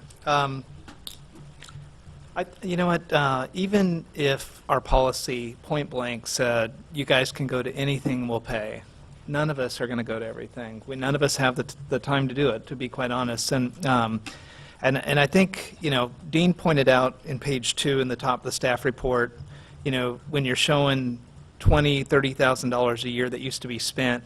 The way that the city council budget is set up, there's the stipends of the 400 or whatever, 450 we make a month, which is that. And then if you want to do stuff, you either pay for it out of your pocket or stuff like this. Where I think the staff report's a little bit misleading is when you look at those years of 7 and 8, 6 in 2006, 2007, 2005 and 6, and you see 30, 40,000 spent. The problem wasn't that everybody was maxing out on charities. They were signing up to go to out-of-town conferences with airplane trips, hotels, wouldn't go to the conferences once they were there. They would go and do stuff. And I think our reaction 2008-9 was we turn inward and raise the bar to really try to change our behavior as a council. And it has good results. I mean, we're spending on average probably $3,000 a year in total. Like you, Shelley, if you add up, for charity for the year, not how much you do donations over and above the tickets, but just the tickets to go, you probably spend $1,000 to $2,000 a year easy in this job, and you make $4,000 for the total year, and it's a night volunteer job. I honestly think that the stakeholder groups, the charities that we go to, I'm 100% behind what Dean says. I don't think I've ever been in here where we made a political or any sort of a specific dollar contribution to a group. I know it could be argued that we've helped charities by providing police at a thing, and maybe that was considered to be a donation of service versus money or an in-kind. But I really think that this staff report, if we stripped out the big dollar travel, to conferences and stuff, and we really just focus on what are we trying to do? What we're trying to do is we're trying to approve a budget at the end of the year and have a placeholder for an amount. And if you just used the last couple of years and you said, hey, look, for this type of breakdown of costs in our budget, the total council gets an allocation of $4,000 to $5,000 a year. And, I think that personal responsibility on how we act, we're accountable to the community. When we do these things, they show up in the warrant register. If I really had an issue, Shelley, with you and you were going to all these charity events and I was like, what are you doing? You're using up all of our, I probably wouldn't do it in public, but I definitely, in the olden days, I might have done that in public. And then I would have made a big deal about it until you changed your behavior. But this, what we would do is, I think we would hold ourselves accountable. This council, we have a strategic objective, I think all of us up here, that we said, you know what, we really need to be better at getting out and being present in the community, not just locally, but within different areas. And so some of these things that I think I get concerned about for the future is, I think we're trying to control the trips, and I think we got a great process in place. If you're going to go on a trip over $500, you got to come to the council and say, hey, I want to go. All the other stuff, I think our community appreciates that the council comes, and it's a two-way street. You got to want to go and you got to be able to afford it. Right now, I don't think that affording it is a big deal for any of us up here, but in the future councils, you don't want that to be a barrier of getting a good representative for the city that wants to go to charity but can't afford it because they're barely able to make it through. So I don't know. I think if you separate the charity, and it's not just charity, it's community events and just the event part, no contributions. And then trips, I think, and you focus on the trips, you put all the regulations on the trips. I still think that even if you put a budget and you double this and it was a $6,000 budget for the year, at the end of the year when it's in the ad hoc and we go and we look at the expenses, I bet you we wouldn't spend $4,000 to $6,000 because no one has that much time up here. So I'm hoping that we will treat this, I guess my hope, I definitely with Warren and Dean that, hey, this thing could be tightened up, but I think the perfect scenario is let's just agree directionally of an amount for an allocation in the budget. Let's make the fixes into the procedure and take out the contribution stuff so that it's very specific. And the control over the city manager and being able to go on trips by just talking to the mayor or whatever that is. But I think on this charitable things, I think we got to be responsible for ourselves and and see for a year. Let's see how this goes. And if we are abusing this or the amounts are going up, ask staff to give us a breakdown between trips and other and see kind of where we end up for the year. Because, if we go really bad, it's a factor of 1,000 to 2,000. If we go good, then we'll hit the estimate.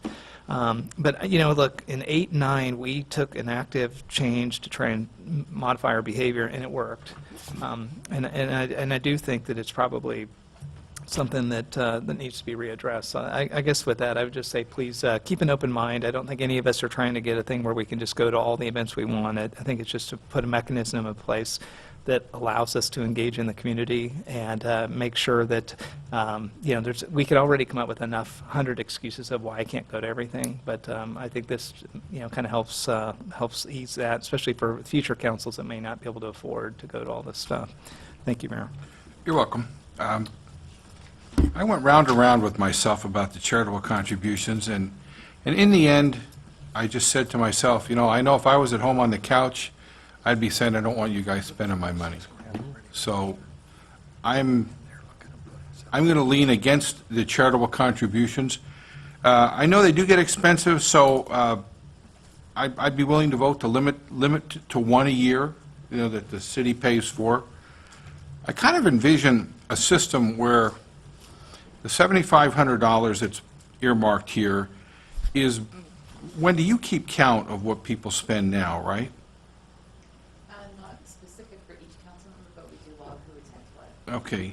I kind of see a system where as we divide the budgeted number and then have you keep track, and as people get close, let them know that they need to either come to the council, they've gone over their limit, and whether the number's 7,500 and we get 1,500 apiece, or it's 6,000 or 5,000, we can debate here. But I think it gives us the freedom. Like if you want to spend $85 for an ACCOC event that includes a dinner, you feel it's important to go to that, it allows you the flexibility to go without feeling bad about it. I mean, these events are not going to be ever mixed up with a night at the theater. Even though they feed you, how many chickens can you eat in the course of a year? So that's kind of where I am. I don't know how you formalize it. Dean, I agree with you on the emergency travel. I disagree on the political contributions or events, but I think it's more of a wording issue with me that I don't consider human trafficking meetings political events, even if they're put on by a politician. Those are community things that we're doing for the good. I don't think there's any doubt about that. I like the idea that we just leave contributions or events there, but would like to see the wording in there that what is a political event.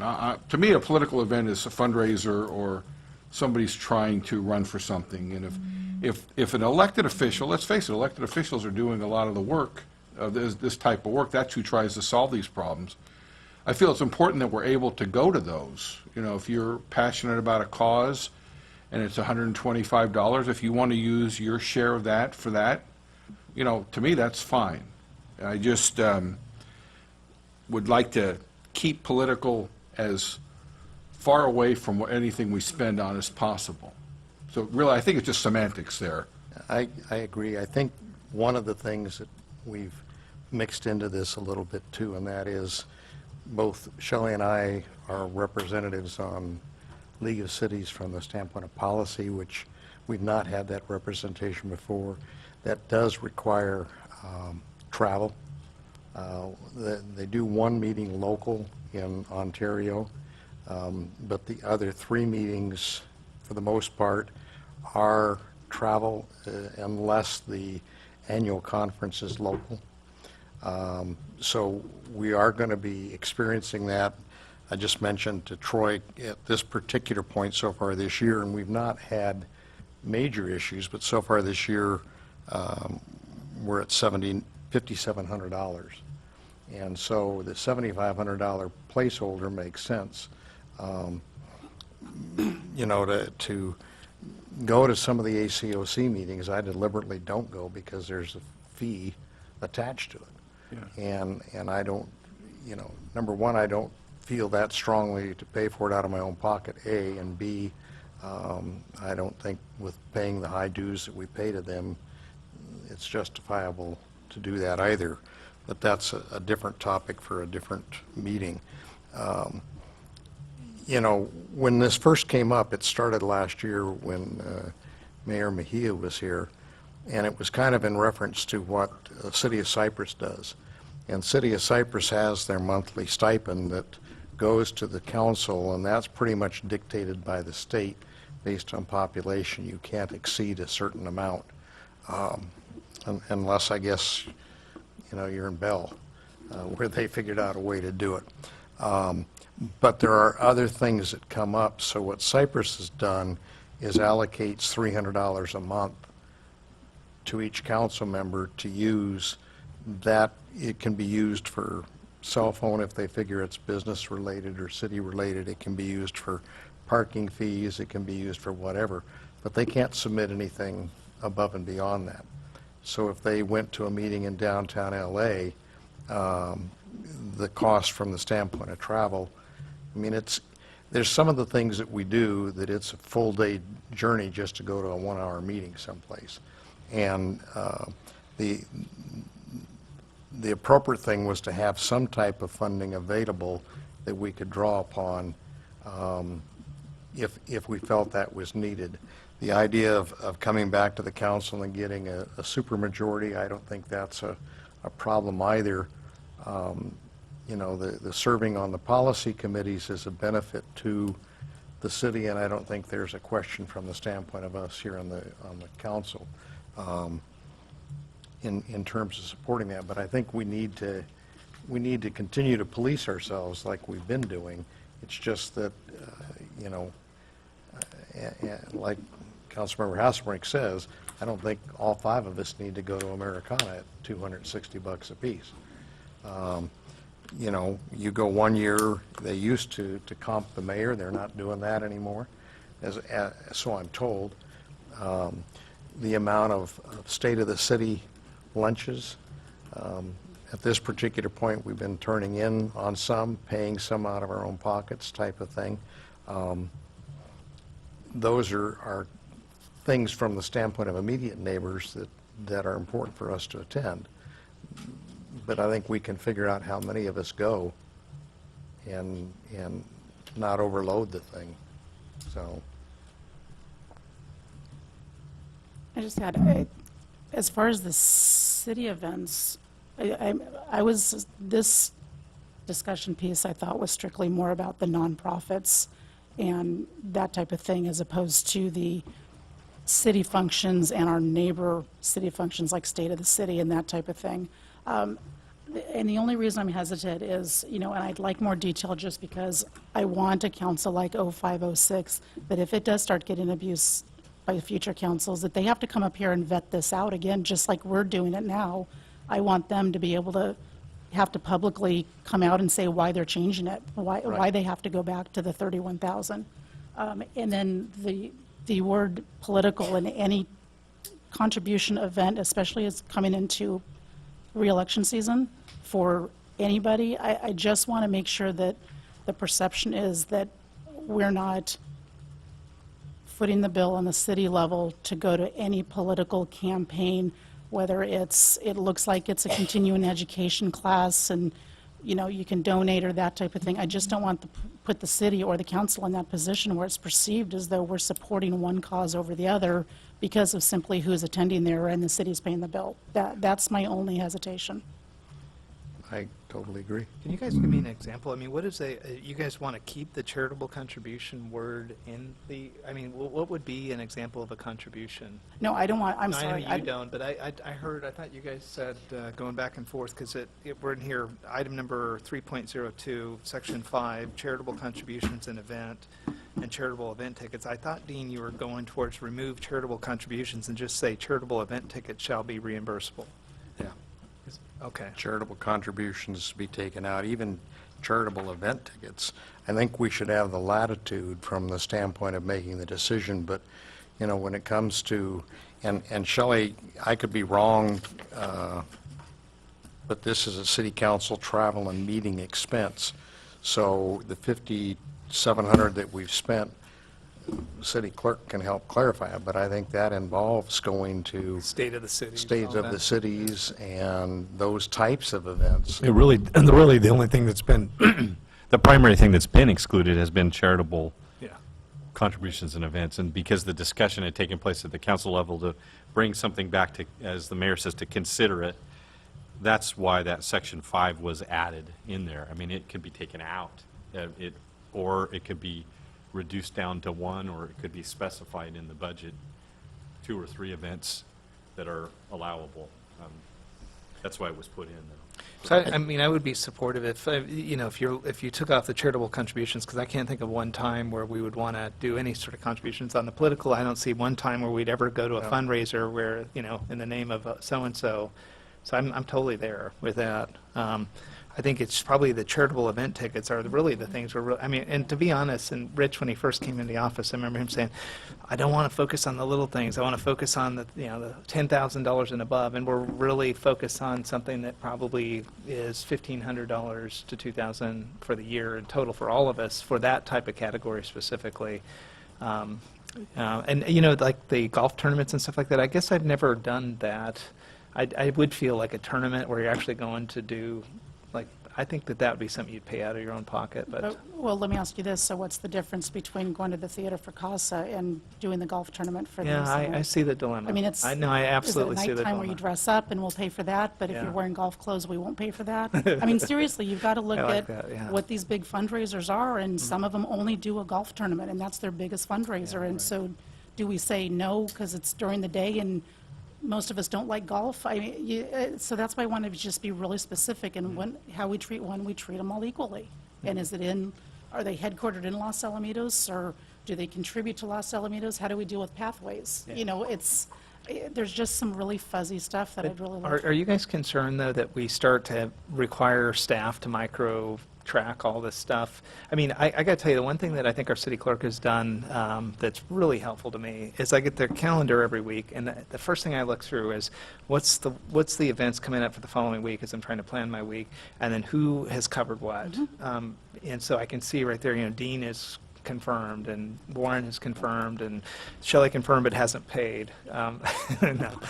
I'm just joking. I got you on that one. But so I don't know. I mean, I just think that we have something in place that works. But I mean, I could see cranking down on this, but I think we're talking a whole lot about really just the charitable events part right now. Yeah, and we've got it covered. I mean, and you're right. And the 5 events that I've listed that have happened this year, at least one person has been covered unofficially, and we're all getting along really well. I've seen in the past that hasn't happened, so we're assuming a lot, and if we want to set policy for future councils, then we need to set policy for ourselves as well. Otherwise, we can just say, hey, we're good, we police ourselves, and no problem, and move on.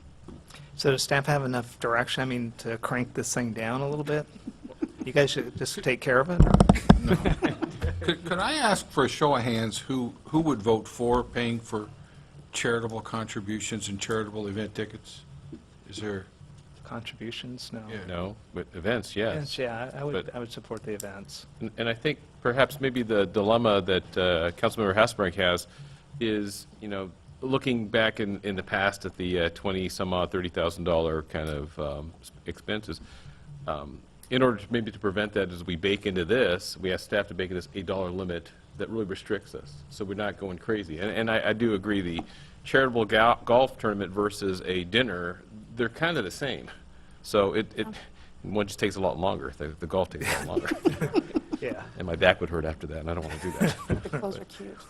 But anyways, I would think that maybe if we kind of bring this back with a dollar limit and then perhaps some kind of a rough allocation, I would favor an approximate allocation, that we would be honorable with each other, and I wouldn't mind underrunning to have someone else go represent us in somewhere. That'd be me personally speaking, but again, future councils, I don't know how future council members might look at that. But I think if we can put those in place, and it can be changed again by a future council as well. Oh, sure. But I think for us, I just give the staff latitude to allow us that latitude to go do those things. I think it's really important. So I could support a recast of this, tightening up, maybe a dollar limit overall. So we're not approving a $30,000 budget to go and go to 5 golf tournaments in the calendar year.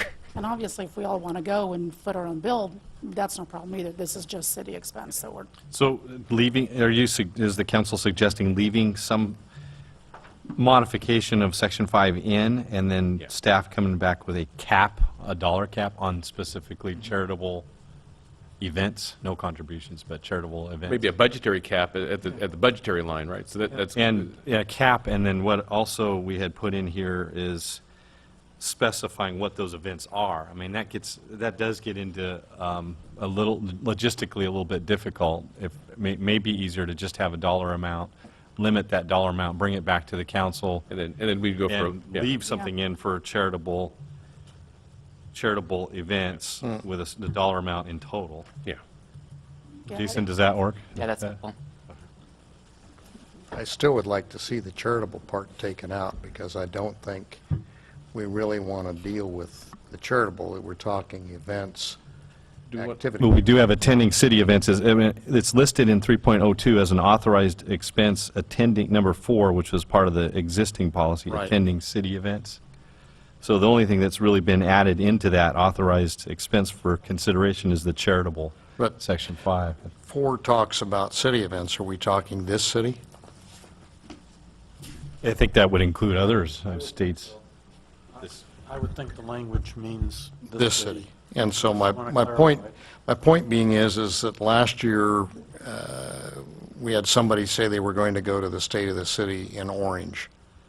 To me, Orange is not contiguous. It's not within our immediate sphere from that standpoint. And then the person wound up not going, and because it had already been paid for, it became a situation that a staff person went in lieu of it, so that we at least had some representation. But The states of the cities have been an allowable expense included in the existing policy. It's the charitable that has not. So that's the real difference here.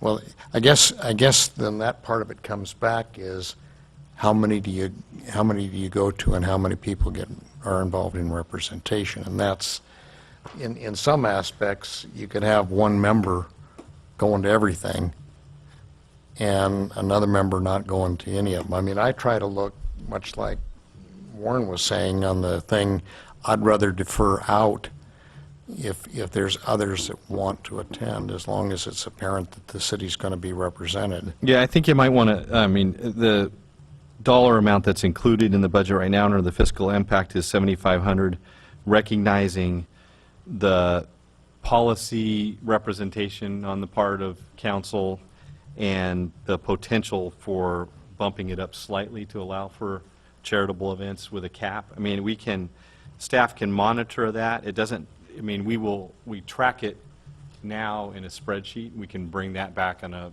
maybe a quarterly basis back to the council to I think report that that would and be make fine. sure that the council is within budget, and so that you're not exceeding that.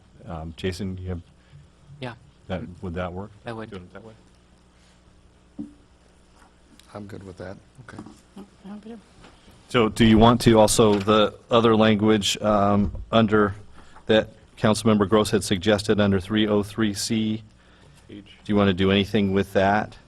Political, it has contributions and Councilmember Gross had suggested striking out "or events." Maybe we just eliminate the addition that you put in there, contributions or events, just leave it as political.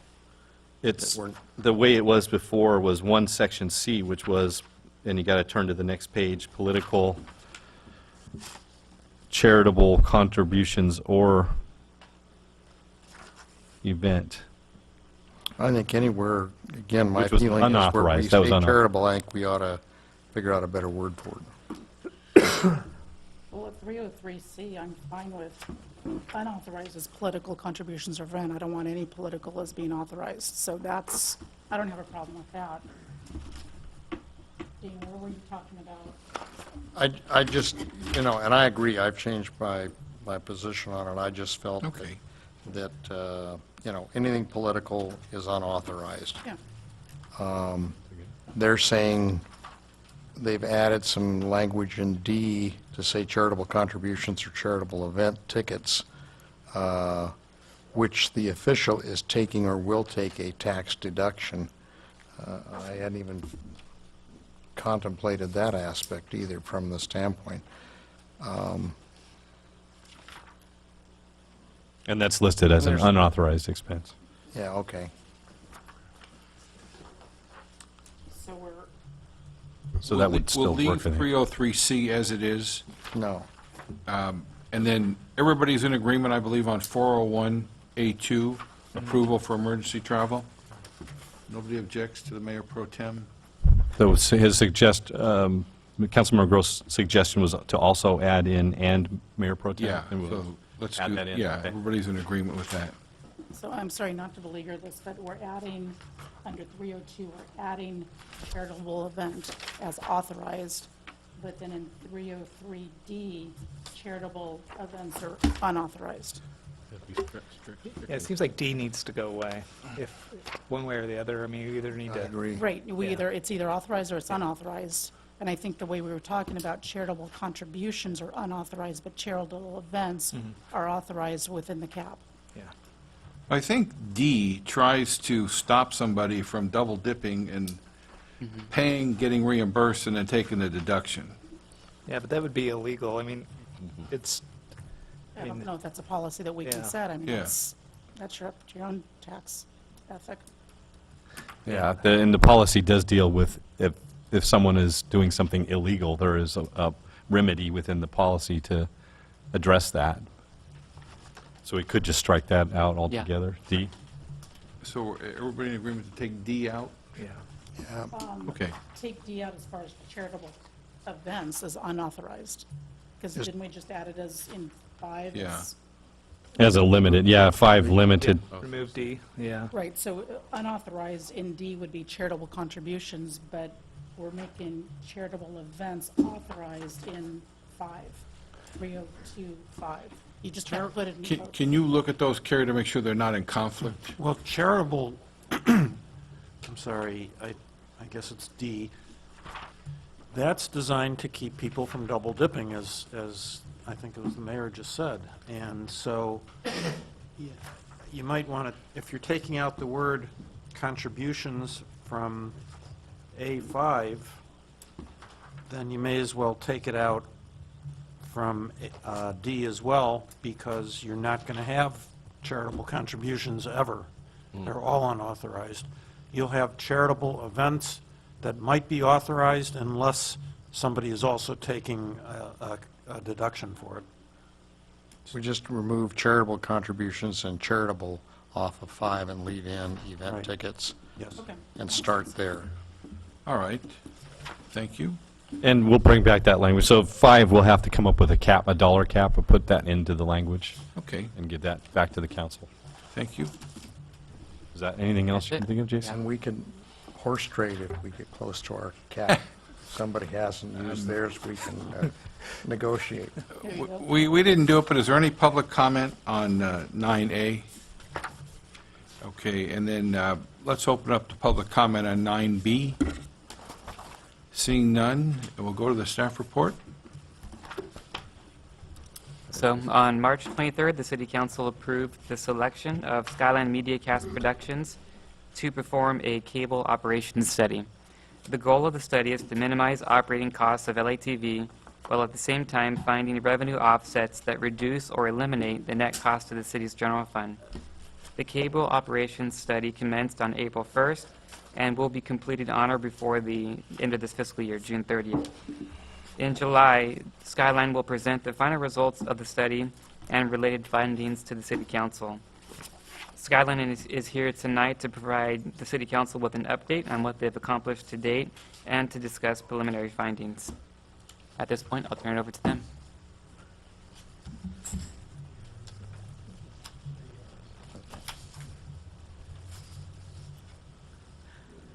Good evening, Mayor and City Council members. We're going to give you an update of what we've done so far.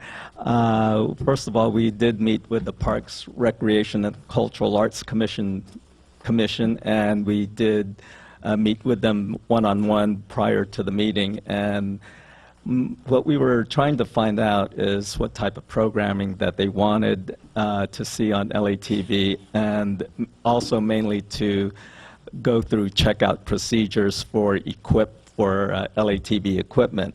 And they were understanding, but they also wanted us to come up with a plan to provide training to staff that would be checking out this equipment.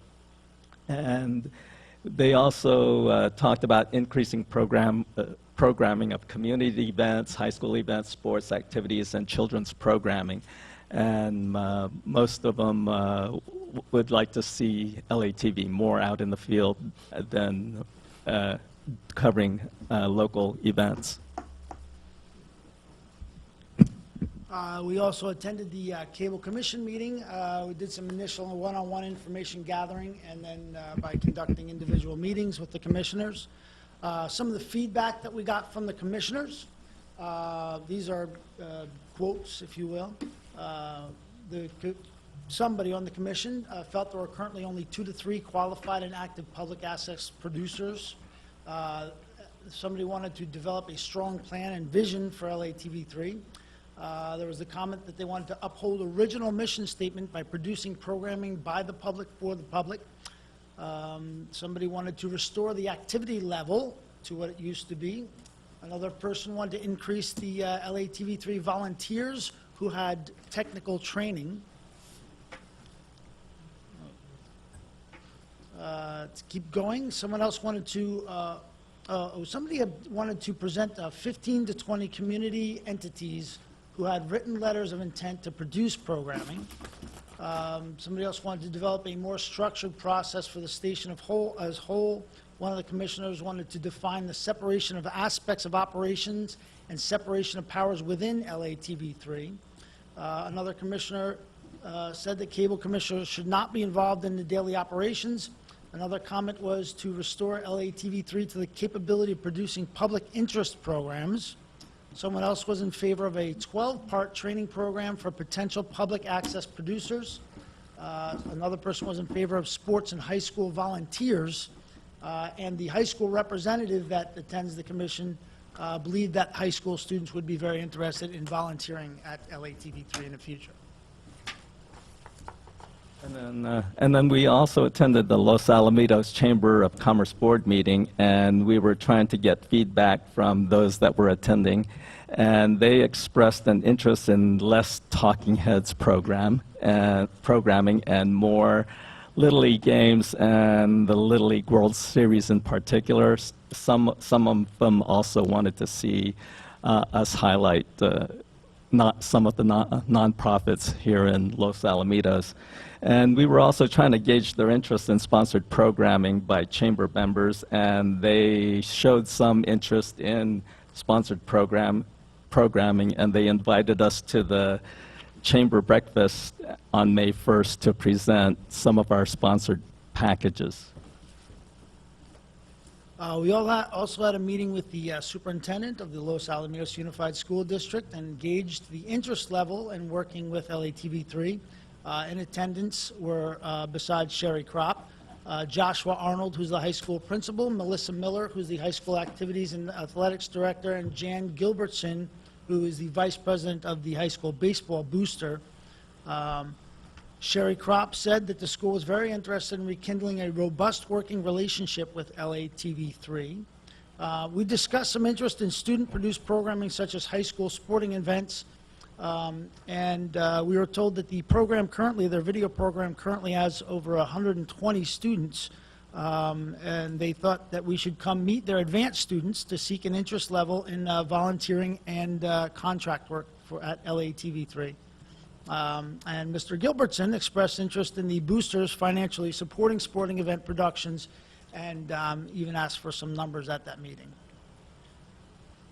And on the May 1st Los Alamitos Chamber of Commerce breakfast meeting, we presented the idea of potential sponsorship packages offered by LATV3, and when David asked how many people would be interested in a $500 sponsorship package that would include a 2-minute video, about 20 businesses raised their hand. And we also got approval for a mail survey to members to find out what their participation level on different sponsorship packages would be. And I think that the survey is currently in the hands of the Los Alamitos Chamber of Commerce. We also we attended a second Cable Commission meeting, and we updated the Cable Commission on the vision study progress. And commissioners decided during that meeting to conduct a workshop before the next Cable meeting to define LATV3's goals and missions. Sure. So our preliminary recommendations at this sort of halfway point in the study are one of the big things that we're trying to get a grasp on is whether or not LATV3 serves the residents of the community or whether it serves the public access producers of the community, or is it a combination of both? And if it is both, then what percentage of resources should be allocated to each? It may be 50-50, it may be 20-80, for instance. We're moving forward. We're going to establish a system that trains and certifies individuals to use city equipment. We will establish a system that leverages production labor costs without incurring liability to the city. We need to establish a system that delineates programming practices and production guidelines, and we would like to establish the ability for LATV3 to have an active and sustainable online presence, which we think is a very important component for the future success of the station. And what we have some future activities to going forward. One is to conduct a survey of cable subscribers through the Parks and Rec database. The first question will be, are you a resident of Los Alamitos? The city of Los Alamitos, if they say yes, they can go forward with the survey. If they say no, then the survey ends. And we are trying to meet with the advanced video production students at Los Alamitos High. We will be attending the June Cable Commission meeting, as well as the workshop that they have this Thursday. And one thing I'm going to do, and David's going to help, is research possible crowdfunding campaigns for LATV through public-private crowdfunding sites. And we plan to complete the report on or before June 30th, 2015. Thank you. Any questions? Warren. Thank you. Thank you, David and Ernie. So on the crowdfunding aspect, I know you shared that with me earlier, but have you done that before in other cities? Not with other cities, but I was involved in a crowdfunding campaign with an improv troupe in Irvine, where they were trying to raise $40,000 to start their own theater. We failed in that campaign only because we were new to crowdfunding, but we still walked away with $22,000. So I think there's a danger with that with the city, right? Because it becomes who directs the expenditure of the funds that you might raise. So I think I would just urge caution on that one. Okay. And if it's I guess a wholly owned, separate kind of entity, that's a different beast. So I think you would have to work with the city manager, city attorney closely to make sure we're not going into some kind of untested grounds. The other question I had was relative to the training and certification of individuals and the use of basically what is city property equipment, right, which is not going to Yes. be inexpensive equipment. But so much like a library has books, I think the vision would be the city has cameras, some kind of a recorder or other, and cabling and power supplies and lighting and that kind of things. But who manages that, and then how does that get funded from that asset manager or librarian, the equivalent of a librarian for that kind of stuff? Well, one of the options that we're probably likely to recommend is that Parks and Recreation plays a hand in that. Okay. That was one of the first meetings we talked about. Is we asked Corey, is it a possibility? Would that happen? Is it a possibility to leverage employee hours that are already being used, and would they be able to be trained? And he said, well, if you can train them well enough, we think we would like to hear more about it. So I think one of the big challenges, I think, in the previous attempts at doing something like that is the return of the equipment in a, I'll say, usable condition, as I'll say the way it was checked out. The risk of damage, the risk of theft. There's all kinds of things, and it's not like a library book where one can charge a fine, but there has to be some type of I guess mechanism for that. And I would be very cautious about using city staff for that one, because maybe much like, and I'm going to say this somewhat tongue-in-cheek and facetiously, but Tony Brandeberry out of Public Works could be also, he manages equipment in his staff and checking, well, I don't know if he checks it out to the members, but something, almost to that standpoint too. So there's a lot of challenges in something, implementing something like that I think puts a burden on staff that I would be very, I would not necessarily support that unless we can show that it actually makes sense. It again, somehow funds itself, but I can just see that it becomes its own beast. So with that, back to you, Mayor. Thank you. Thank you. Troy? Yeah, I got a couple questions. You know what, I'm really struggling with this. I see the recommendations where you're at, but I honestly, I don't understand maybe the process that you guys are going through. So if I was going into a company and I had to assess what the problems are, I'd want to step back and say, okay, what is the current situation? And what's working and what's not working? And then I would compare it, some of us, I'll just use myself because I don't have a clue. What does a normal cable television entity operate as? Small city has a cable, a PEG, and we do some of better than the others. What are 2 or 3 operating models that you would see in this industry that work and don't work?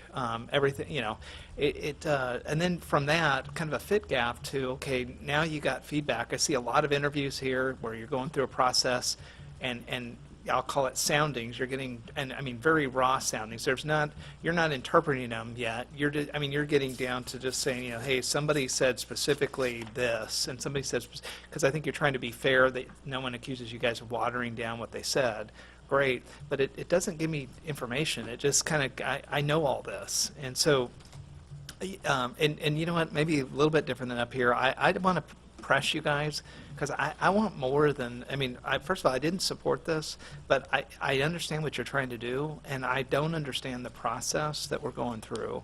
I see a lot of interviews. I see the survey thing on the end with the chamber, but I'm not getting a sense of what the operating model could be. And even, it's almost like when we start talking about certification of producers, we're into tactical. I think we got a strategic problem, which is, what is the purpose of LATV? What was the problem? Why it doesn't work? Why couldn't a council take control and do their job? Why has the staff struggled?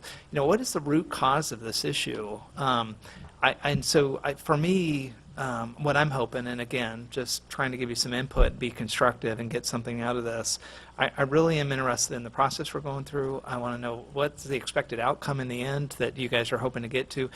Future recommendations is great, but these are very parochial. They're intuitive. They're not insightful in the sense that, I'm still not sure how we're going to execute this, because we can't afford to go do some of this stuff. So funding isn't even talked about here, other than, hey, look, 20 people raise their hand.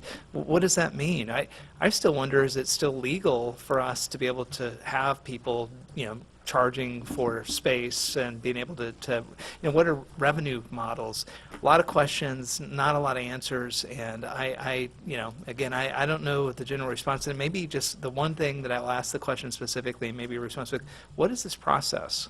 What are we trying to do? Well, your questions are very good ones, and the reason that there's been a struggle for so long is because you have a very unique situation here in Los Alamitos. You have a very, very small city, and you have a television station.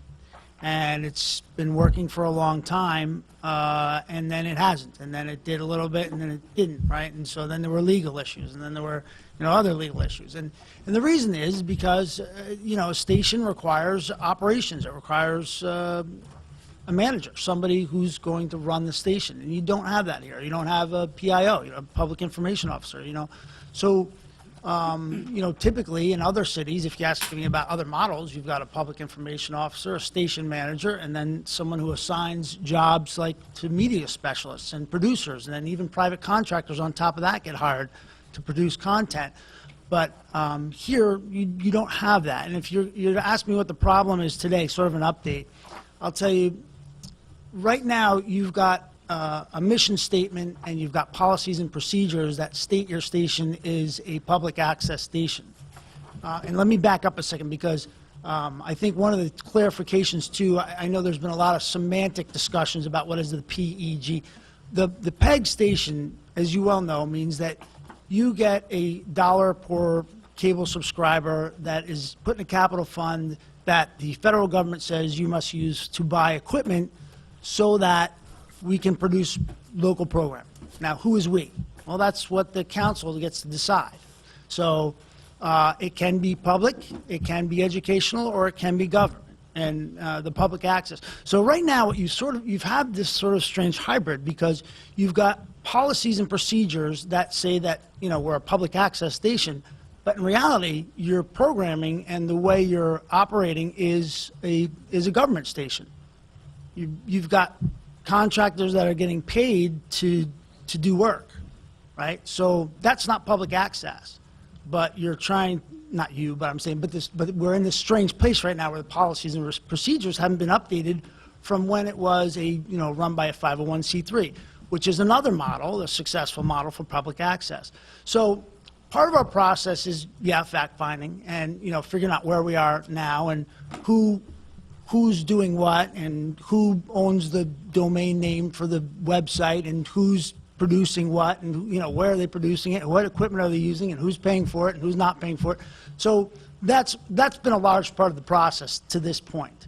So let me ask you though, because I really liked what you just said. So if you did an assessment of an organization and you said, hey, look, a normal public access TV, if that is our mission, has a station manager. It's got this hierarchy, and then you go within each one of those jobs. Specifically, there's an area of responsibility, and collectively, this thing together operates good. Here's what the cost would be at each one of those things to do it right. Because I mean, to me, that is the data that says, look, that's how much it costs to run a station and meet this objective. Structurally, we either can't afford it. I think with the people that are on the commission, especially a couple of them, they know how to do it. And then, like you said, the mission is disconnected with what we can afford or something. But then, those structural holes, then I'm looking for recommendations like, well, if we truly believe in this model and we've got all these holes, these are the characteristics of that business model problem. You either need to plug some of these key holes in a certain way, and that would be a more strategic thing. Getting certifications for something is another node down deeper in here in the tactical of the service, but I'm not worried about that. I'm worried about, how can we afford to continue to do this where we don't have a constant friction on who's running the show here? You're right on target. That's exact, and that's where we're going with this study.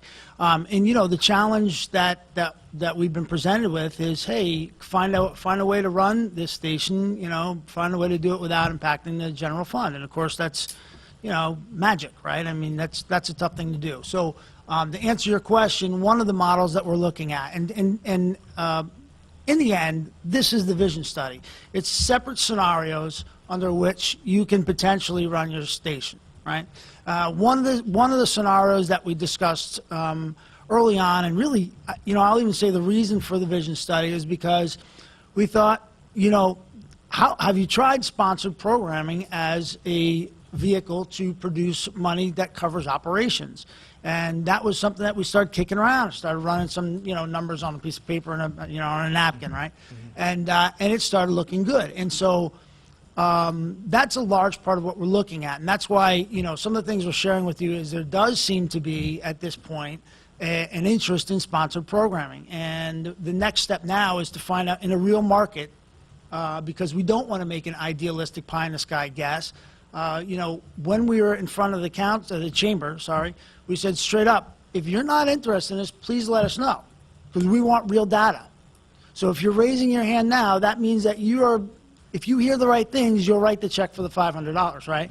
And so that's what we're doing now. We're collecting numbers now to see how much sponsored programming might there be in the event that we decide to move forward with a model that would enable fresh content, for the city that covers a lot of the big events like the Race on the Basin, a lot of the programming that people have requested. What about the data, though, of viewership? So if you were at Fox or doing some major, you would go and see, well, what is the market? So Verizon, one of the new entrants, I know they actually track different channels, and so, I mean, why? So there's costs and there's revenue. And so on the revenue side, it's like you can sell revenue spots if they actually know what the reach is. If everybody thinks it's a hobby station and no one's watching it, no one cares. And so where is that data? Is that something you I'm going to turn it over to Ernie. That's an excellent question. Before we give you the numbers, I just want to mention that. And we had this exact conversation with Chamber, too. The president of the Chamber, Josh, asked us the same thing, what's your numbers, what's your reach? And I do want to point out that even as we give these numbers, first of all, I'm impressed by them, okay? But secondly, it's not a marketing, this model is not a marketing model. We're not promising a certain number of views. That's not the value in what we're proposing if we get a sponsored model. The value in what we're proposing in a sponsored model is that you get content, or somebody could get content. You can use the content that's created, okay? If you're helping to sponsor the operations of the channel. So having said that, though, it's still an excellent question. And are people watching LATV3?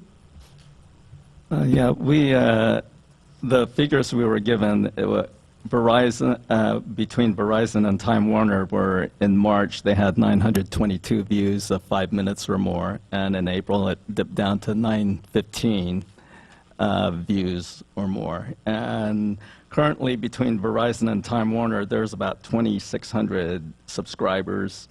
And in Los Alamitos, there's about, according to the 2009-2013 U.S. Census Bureau, there's 4,030 homes in Los Alamitos. And I understand that Rossmore also gets LATV3, but the city isn't getting those franchise fees.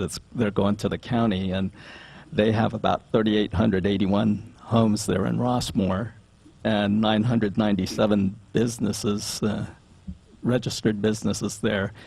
The city itself has, as of 2007, was 1,987 businesses. But I mean, even like extended outside of here, I get Huntington Beach's city council meetings on my TV. I mean, we really don't know what the reach is. I mean, Verizon, that's just within the jurisdiction here of what you can see for subscribers at the 2,600 homes or however many connections.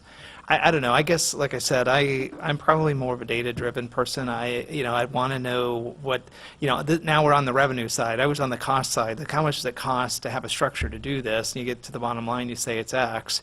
Then how much revenue do I have? And if I can't raise the revenue, then I either got to change the model or get out of the business.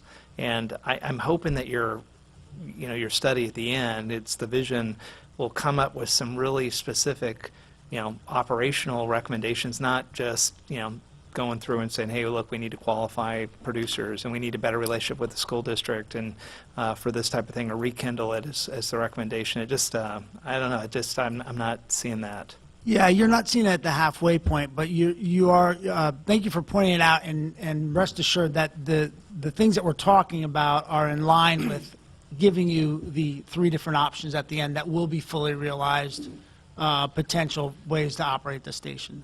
Okay, thank you. Thank you. Dean, anything? Or Shelley? I'm sure I'll ask some questions. You were talking about your survey. That survey is only for Los Alamitos residents. It's not, why would not include anybody we had access to just to ask their viewing habits, regardless of whether they're in Los Al? I mean, that's the data. I mean, you know, the television industry is driven by viewership. It's how advertising is set. It's how sponsorships are set from the network all the way on down. So I'm not sure why we wouldn't be asking anybody we can get our hands on, what's their viewing habits? What do they have? You know, how do they watch TV? Do they watch TV? What's, you know, for anything, because we have another unique situation where our potential viewership, because of the school district, is actually bigger than our city. And right now, we don't have access to a very large number of, and I'm just going to use the school district as an audience because it's a large audience, and we don't have access to any families in Seal Beach, any families that are inter-district transfer, anybody that doesn't have Verizon or Time Warner. So why wouldn't we include them on a study about how to get them our programming? Because if you get the viewerships, now you get the revenue to create the programs to get the viewers, and it's just all this. So it's like the chicken or the egg. I think it's, you know, you need to understand the viewing audience or the potential viewing audience to be able to set the potential revenue model. We know our revenue model right now doesn't work. So how do you fix it? Well, you get more viewers to get more sponsors, to get more revenue.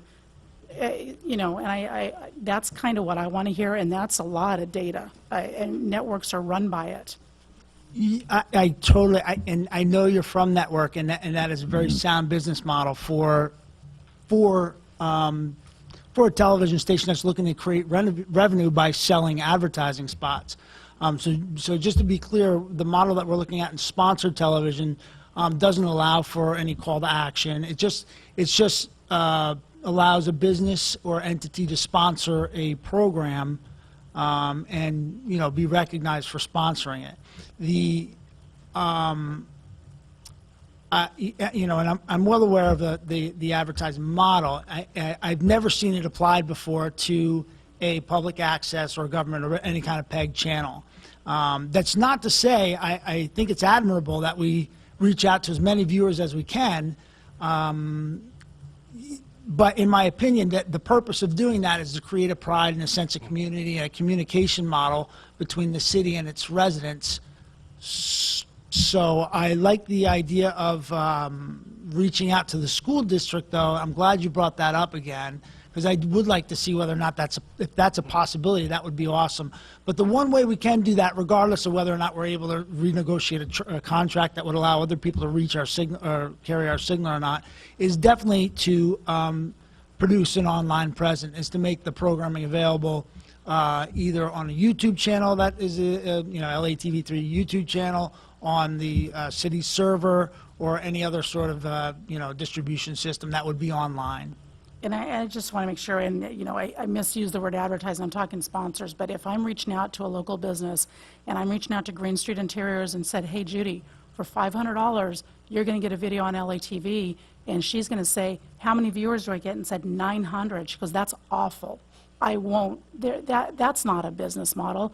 But if you've got the online presence about, we've got the World Wide Web, we've got click-throughs, you know, we've got to come up to the times, and people are spending thousands of dollars on banner ads and everything, and we've got to start talking that language. And to even just say that our viewers are our residents is so short-sighted of a business plan. We've got to change our terminology here.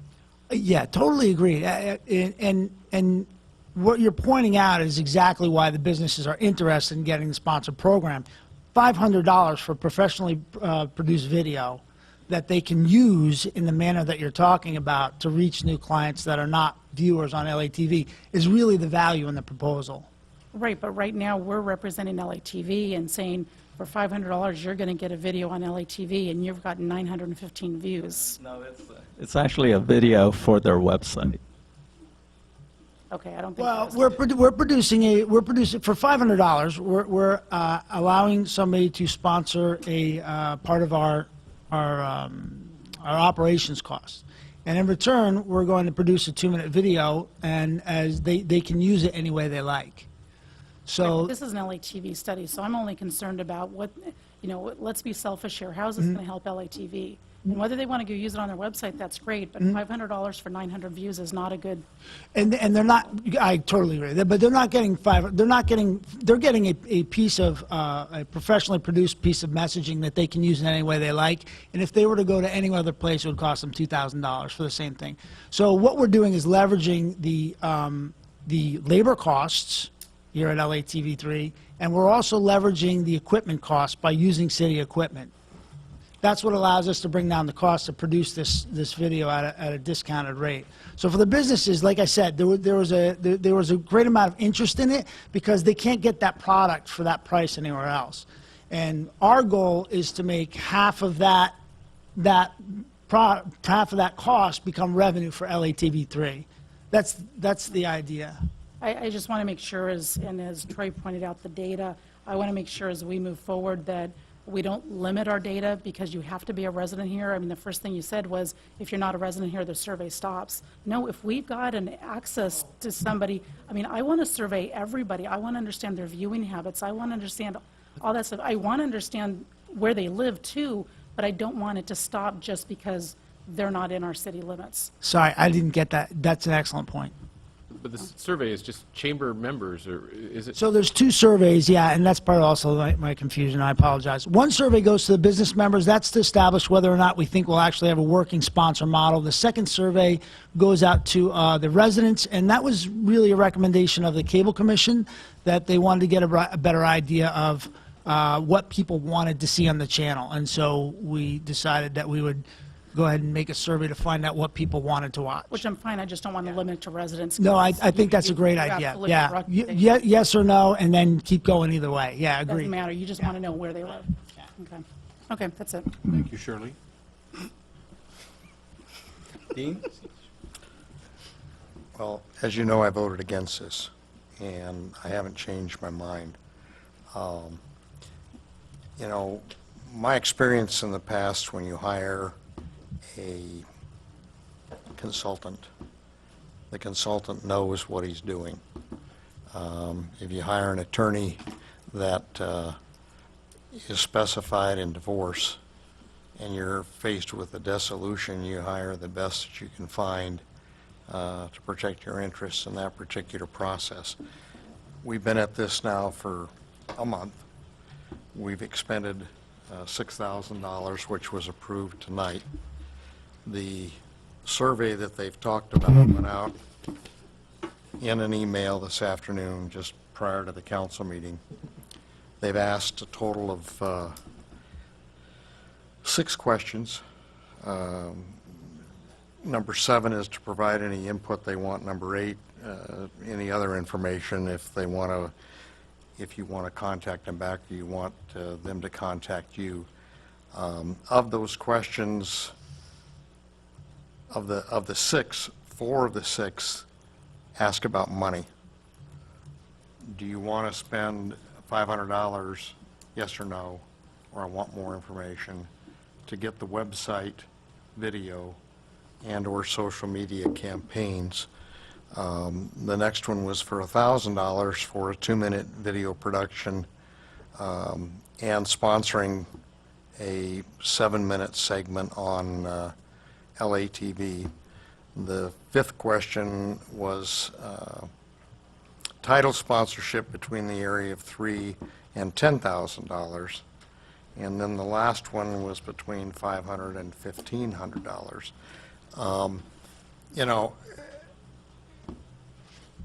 It doesn't seem to me like we're dealing with people that understand what we're talking about and what the purpose of this was based on what the mayor had hoped to accomplish in the process. And the reason I'm saying that is a lot of what Troy brought up, and I won't reply or restate that, but we're not getting the data that we're looking at. There's questions being asked, there's efforts being done. I believe last meeting where this came up, Council Member Kuzumoto questioned about community producers, I think the word was. One of them here was from the American Legion, as I recall, and he made comment that they had signed up or agreed to do a program and help in that sponsorship, and the cost of the program, I think, was projected to them to be in the neighborhood of $300 to $400, which is what most of the segments have been in terms of compensation back to Mr. Underwood from the standpoint of doing things. In fact, I believe the city told Mr. Underwood that he was going to be limited.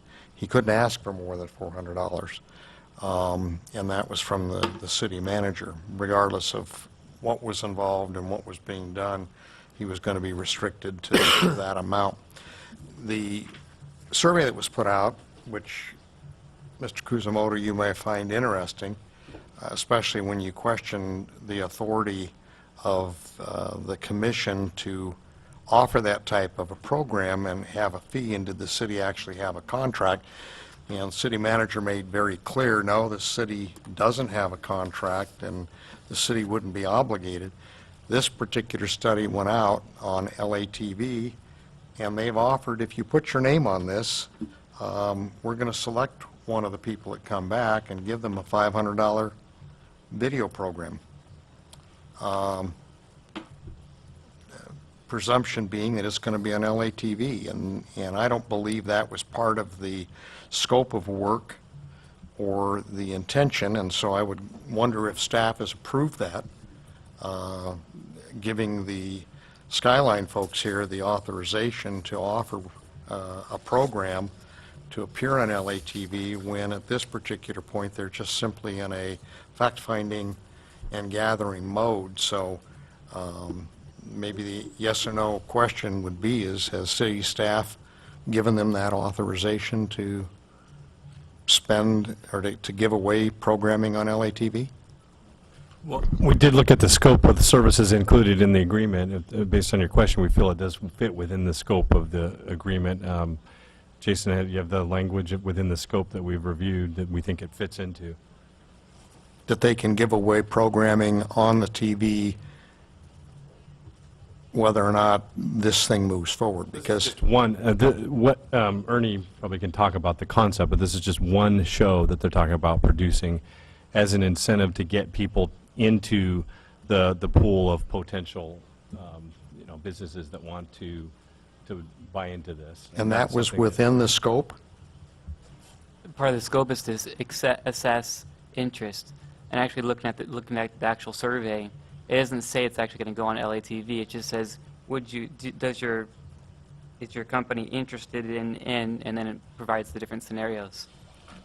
So I think that is actually part No, you need to read the cover letter before you go to the survey, where it talks about them filling out the form and giving them the information, and that they will do a drawing or make a selection and give an actual $500 program to the person that's selected. I'm looking at the email right now, and it does mention a raffle Yeah. for a free 2-minute company intro video, a $500 value, but it doesn't state that it would go on LATV 3. Well, I don't believe that was in the scope of practice, and I don't know that we're heading down the right direction here in what we're going for. I tend to agree with Councilman Egger that you analyze the problem. That's his business. He goes in and fixes corporations and determines what's good, what's bad, where we go from here. And at this particular point, I would think that's what we would be expecting back in terms of your updates and future activities and conducting surveys.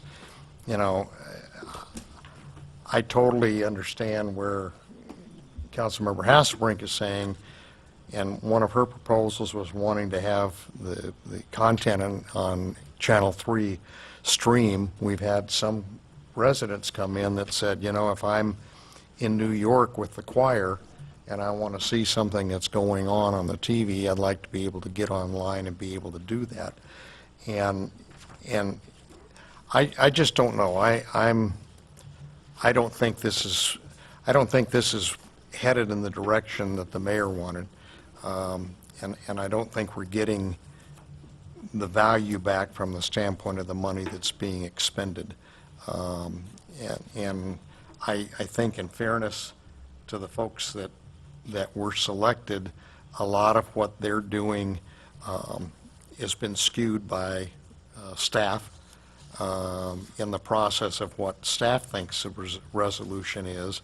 Staff's had that time to make that kind of determination if that's the direction that we're going, and I think they're just looking for somebody outside to help stabilize that. You know, I don't know how the rest of you feel on the dais, but at this particular point, we've expended 6,000 of the 18,000, and I'm wondering whether we continue that process or we figure out a different solution, because I'm not sure we're going to get a vision plan at the end of this, and I'm not sure that that's going to solve the operational aspects of what LATV is. We've been through years of infighting with the commission. I think the mayor's understanding was we would contract with somebody who could come back and say, here's what you got going on, here's how it should be done, and here's our recommendation, or here's my recommendation to get there. And I would think at this particular stage, even a third of the way in, that some of that information would be in place. You know, the Parks and Recreation dealing with the equipment, my understanding is that even at the Parks and Recreation meeting, and my information is secondhand, was that some of the commissioners weren't even in favor of that. They figure Parks and Recreation is up to the hilt at this particular period on a lot of their programs. Can they do classes? Sure. If somebody comes in and says, I want to do a training program, we can do that. Well, that's not the way it worked on LATV in the past. The group through the 501c3 that was there was doing those types of programs. It didn't require a high school classroom, or you had to pay to come in and get the education, which if the Parks and Recreation does it, that's what's going to happen. A guy that comes to take the class is going to have to pay a fee. And so it's not making public access available to the public without a cost involved. The equipment going out, we had an opportunity to talk with the consultants a little bit before. You know, Parks and Recreation checks out the equipment much as they do athletic equipment and things of that nature as part of their day-to-day operations, but without somebody being a specialist and the potential of somebody on staff being that specialist that can check out the van, as an example, and we had started to talk about that. And the van goes and does a community event. There was no cost to the producer that took the van out, and yet a critical piece of information on the van blew up. And so suddenly LATV was charged with having to replace it, only to find out that you can't replace it, so they had to go buy a brand new piece of equipment because it was used here in the council chamber, it was used on the van, and it was used as a switcher in the studio. You know, can Parks and Recreation really take that on? Can they take and check out a $2,000, $3,000, $5,000, $10,000 camera and make sure when it comes back that it's still functioning the way that it went out? I would assume that they probably could, but I don't think the normal staff that works at Parks and Recreation is going to have that capability to do it. And so while that may be a solution, that may be a home for this commission to become part of Parks and Recreation's responsibilities, much like community development takes care of the planning and also takes care of the traffic commissions. I'm not sure that that level of expertise exists over there. And so I'm disappointed, because I would have hoped we would have had more analytical, to use the terminology, analytical approach coming back, and that we would be seeing something that says, yeah, we're on the right course. But at this particular point, I don't see we're on the right course. You guys are making an effort, and I appreciate that. You know, to my colleagues, do we continue this effort and spend $12,000 more, or do we stop it at this particular point and direct staff to do something different? I'll stop at that, just as a question. Okay, thank you. I want to congratulate you on your impressive outreach. It is a good start, I believe. I do agree with Troy that, you know, I did vote for this, and I just want to make sure you're aware, I think you are, that, you know, we're looking for a complete package that takes us off this dais. David, you made the statement, as you well know. That assumption scares me. In this subject, there's not a whole lot I feel comfortable saying I do know. So when you're compiling your report, please be as voluminous as possible, explaining the rules, the technical terms, things like that. You know, you do have 2 months now to come up with, you know, with what I call the complete package, and I would like to hear from you that you know that was our goal and still is our goal. You know, that we want to see how this would be self-sustaining, that we're not having this discussion over and over and over again. Yeah, no, that's clearly the goal of the study, is to give you not only one complete option, but even more than one complete option. And then our recommendation, based on what we've learned in the city, as to which option we feel is the one that will be sustainable for you. Okay, thank you. On your video today, you mentioned the Cable Commission meeting and said the Cable Commissioners decided to conduct a workshop before next Cable Commission meeting to define its goals and mission for LATV. Could you explain your role? Are you supposed to be at that meeting? Yes, we're going to be there and make suggestions as they go along. Okay, if I may make an aside here as a commercial for having a taping of all the commission meetings, I'm trying to get a verbatim transcript of what was said at that meeting. Eventually I will, but if I could have gone online today and looked it up, I would have been able to be much better prepared. I voted for you, but I certainly don't want you allowing the Cable Commission to vet you. If you want to make suggestions to them, that's one thing. But I didn't hire you to get the I don't want to say input, the approval of the Cable Commission, okay? So if there is going to be a special meeting, I know it hasn't been noticed yet, I feel very strongly that you want to be clear as to what your role there is.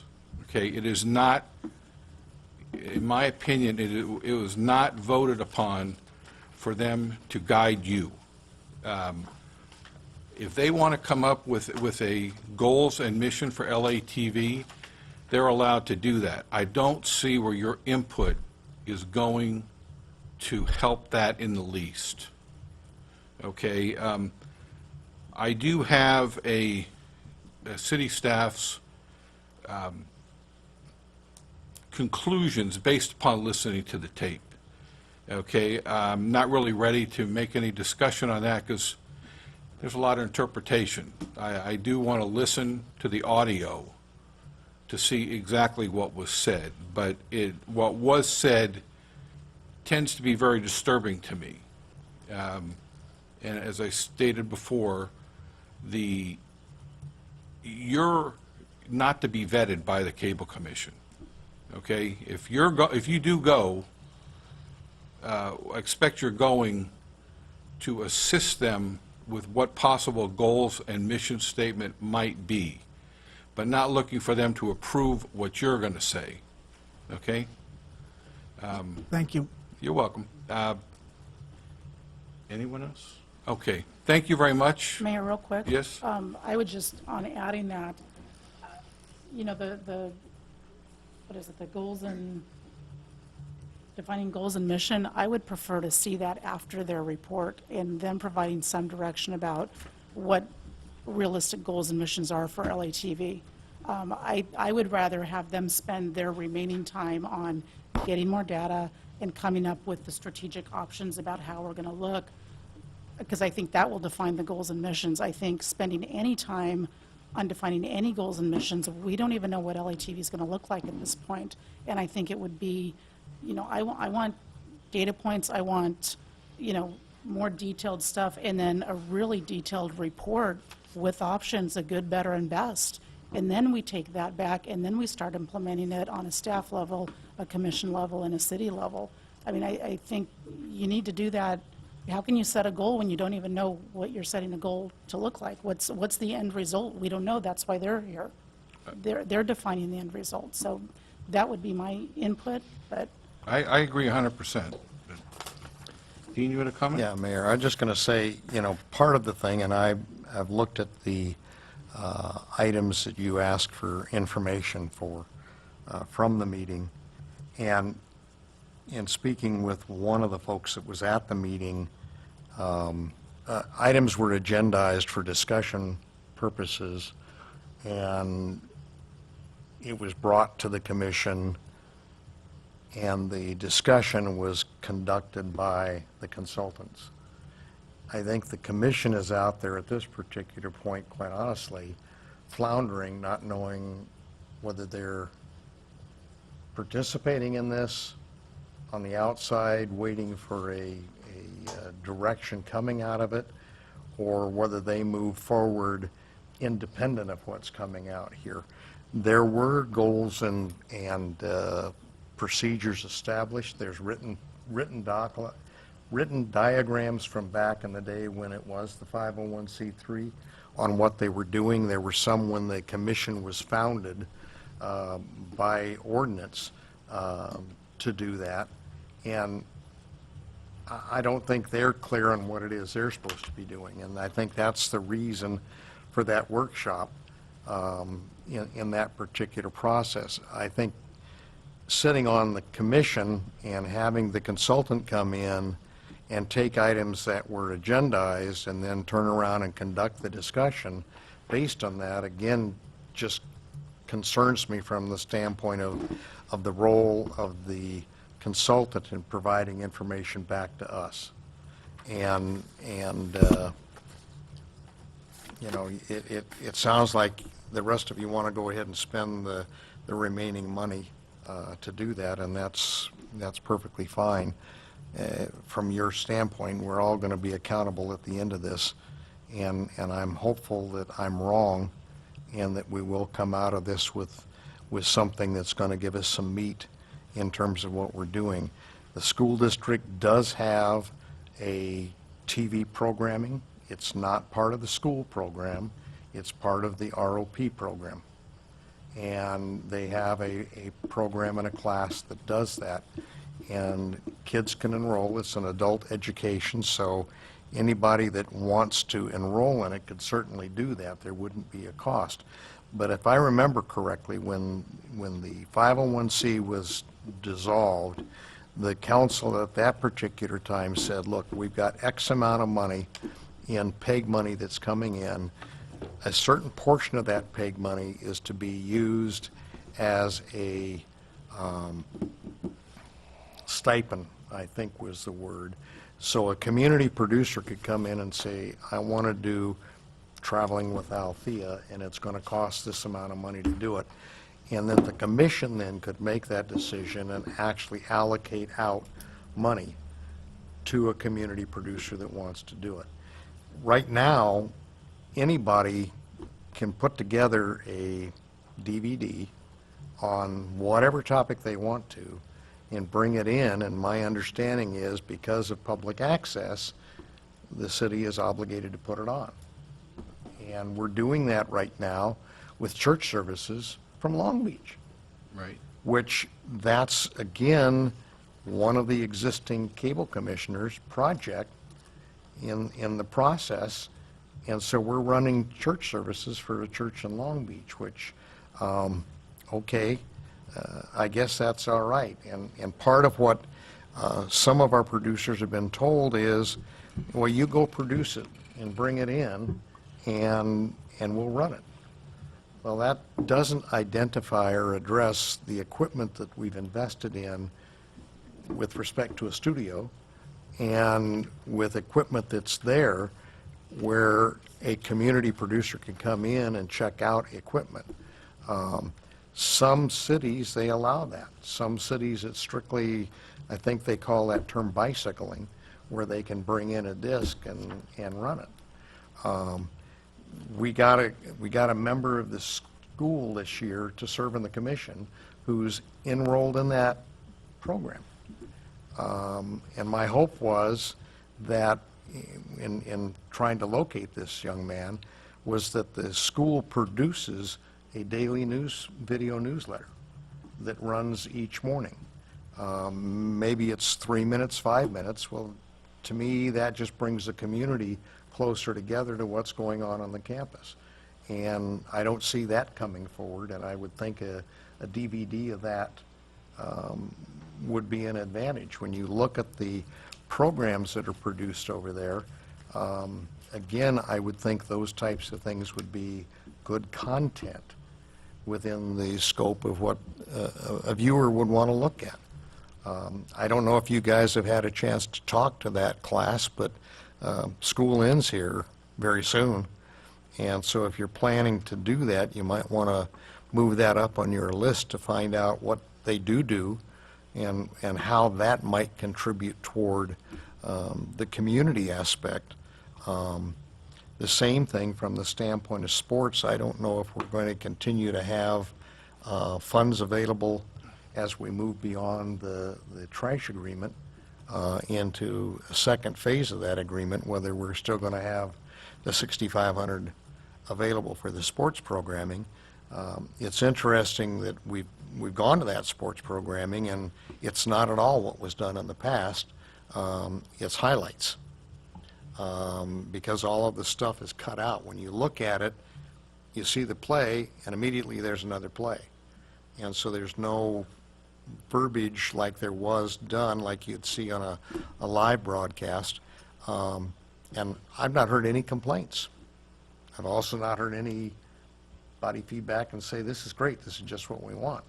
And yet we were told back in part of this transition that sports was a huge element from the standpoint of the kids, and they actually families bought the DVDs so that they could send it out to the scouts looking at the kids. So again, I don't know. I think Sporting events was one thing that was discussed with when we met with the superintendent and the principal and the assistant principal and the Boosters Club. You want to just briefly talk, David, about the sporting events and the two different options? The Boosters Club especially kind of liked a combination, a hybrid of both the highlights and the extended version that used to day-to-day stuff, the play-by-play. Yeah, as we mentioned earlier, the vice president of the baseball boosters was there, and he said he didn't want to represent all the other sports. He thought that sporting programming was beneficial to the community and to the individual students and to the school itself. Just as you mentioned, so that the potential for scouts to see games would exist in an online venue, and he thought that he felt strongly enough about it to, give me numbers, he asked for. So, I said, well, it depends on the sporting event, how many cameras, how much labor you'd have to have there, but, it's likely that we could produce sporting events for $500 to $1,500, depending on the event, and he felt like that was something that he wanted to hear more and talk more about. So it sounds to me like part of what you're doing is selling your capabilities. I can produce a 2-minute video for you, and it's going to cost X. I don't think that's what this study was about, of promoting what we're going to do. I think the study was to say the live streaming is going to cost you X amount of money, and this is very doable. We've been told sometimes it's just a matter of buying a piece of equipment. It seems like buying equipment is not going to be an issue because, you know, the prudence of the prior 501c3 board put away money for that type of thing. So there's an egg out there in the rainbow to take care of that. But is that part of what you're sensing the need is the ability for instantaneous viewing? This goes out live, and then it's replayed 2, 3, 4 times a week, sometimes early morning and sometimes late night when people are trying to figure out why they're still awake. They may find us there on the tube. Those are the kinds of things I think that we're struggling with is how do we do this and how do we make it happen where it doesn't involve 5 people up here and a certain number of staff people to make the thing happen. The company that was hired to do the sports thing, I forget how many games it was that they were contracted to do. City manager, was it 20? They've done somewhere in the 22, I think it's been 22. And just, okay, so 22, and they've gotten $6,500. At $1,500 a shoot for a game, you're not going to get many games in there for $6,500.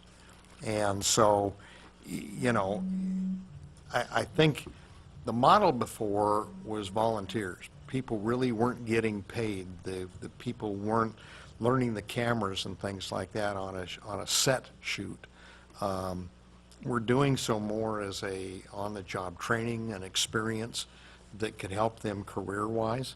But how do you coordinate that? And we don't have anybody at this particular point. There was a station manager who was able to draw some money. There was a facility that was being rented. And in those days, we were getting $7 a subscriber. So there was a different revenue stream coming in than the buck per subscriber from the standpoint of the PEG. I think the general consensus is the value of the TV is, the channel is understood, the value of the programming to the community is understood. There's interest and desire to expand that to do other things. And I think when you lay that out there, people are going to say, yeah, that'd be great. There's certain city events that have been done before by LATV3 because it came out of that funding money. Well, that funding money now can't do that. So now it comes back that it's general fund money that has to do it, whether it's the race in the base or the police appreciation lunch, or it's a community workshop or a hearing on something. And believe me, Rossmore is as much involved in this as our city is, because they recently had a hearing where they had 300-400 people show up and wanted it televised, and it's on there. Those are the kinds of things I think that the interest is there. Just make it happen, and the only way you're going to make it happen is with people that have got passion, that are willing to step up and do it, and are recognized from the standpoint of what it is they're doing. And I don't think they're looking, as you might be, from a commercial standpoint, well, if it's going to be a 30-minute shoot, it's going to be $4,000. You've characterized, I was at the breakfast meeting, and you characterized there was a lot of interest, and 20 or so people raised their hand. Those breakfasts generally bring in about 35, maybe 40 people, and they're not all chamber members. They allow people to come that are just within the community. If you're a non-member, you can come. You just pay a fee. So I'm not sure that's a good barometer of the business community and how the business community, I think the chamber membership is around 300. Maybe you'll get back some of these things on the survey that you did. A lot of surveys, if you get a 10% return, you feel like you've done okay. Well, a 10% return on this is going to be 35 of them, and I'd be hesitant as a consultant to come in and say, yeah, they're really behind this, because I don't think they are. I mean, in the business economy the way it is, where you're talking in here about, a 2-minute YouTube-type video for $500 or $250 and $10,000 to do a program, there are not many businesses in this town that are going to do that. The businesses in this town are hit up constantly for donations to the nonprofits, which we already talked about earlier. And when it comes to something else where it's got to come out of their pocket to do it, Parks and Recreation does that, and that's how they manage to get some of their events put together is sponsorships. But they're competing on the sponsorships with other people for the same kind of thing. Now, if Parks and Recreation is saying, yeah, we'd like LATV to be a perk as part of that for somebody that comes in and spends $3,000 or $5,000 to help on the programming costs, maybe that's a model then that comes in and we look at. I just think this is going to be more work and headache for Parks and Recreation other than for city manager or city management staff to say, Parks and Recreation, you got another commission. And you just have to staff it and go along with it in that particular process, much like you do the Parks and Recreation Commission. So Warren? I'm hoping. Oh, sorry. Warren? Okay, thank you, Mayor. So I guess after some of the discussion up here and the questions too, so I guess in the workshop that is anticipated for the TV Commission, is that I guess, well, let me back up a little bit. So how are you getting paid for your service? Is it a flat fee per month? Is it not an hourly? So regardless of how many hours you invest, it's okay. So we're not paying you by the hour to attend a meeting or workshop or whatever. But I think the mayor made it clarified to my mind as to an expectation. And I think that even Councilmember Hasselbrink had also brought up about not trying to mix everything up. And I do like Mayor Pro Tem Edgar's questions to you. What is the real baseline operations, and then what could it be? And I think that's really where we're really at. I mean, in my line of work, of course, we can baseline how we perform a certain process, but are there ways to improve it? And I think the real thing here is, and I think the challenge is that you got a lot of things going on. You're gathering data, you're trying to synthesize it and analyze it, and then you're also trying to come up with a business model. Because I think intuitively up here we know that a business model that relies on the general fund to carve out a piece of it to create something is probably not sustainable. I think that's the real challenge on that. So, and I think some of the other questions I have, it comes back to the obligation of us as a city. What are we obligated to provide?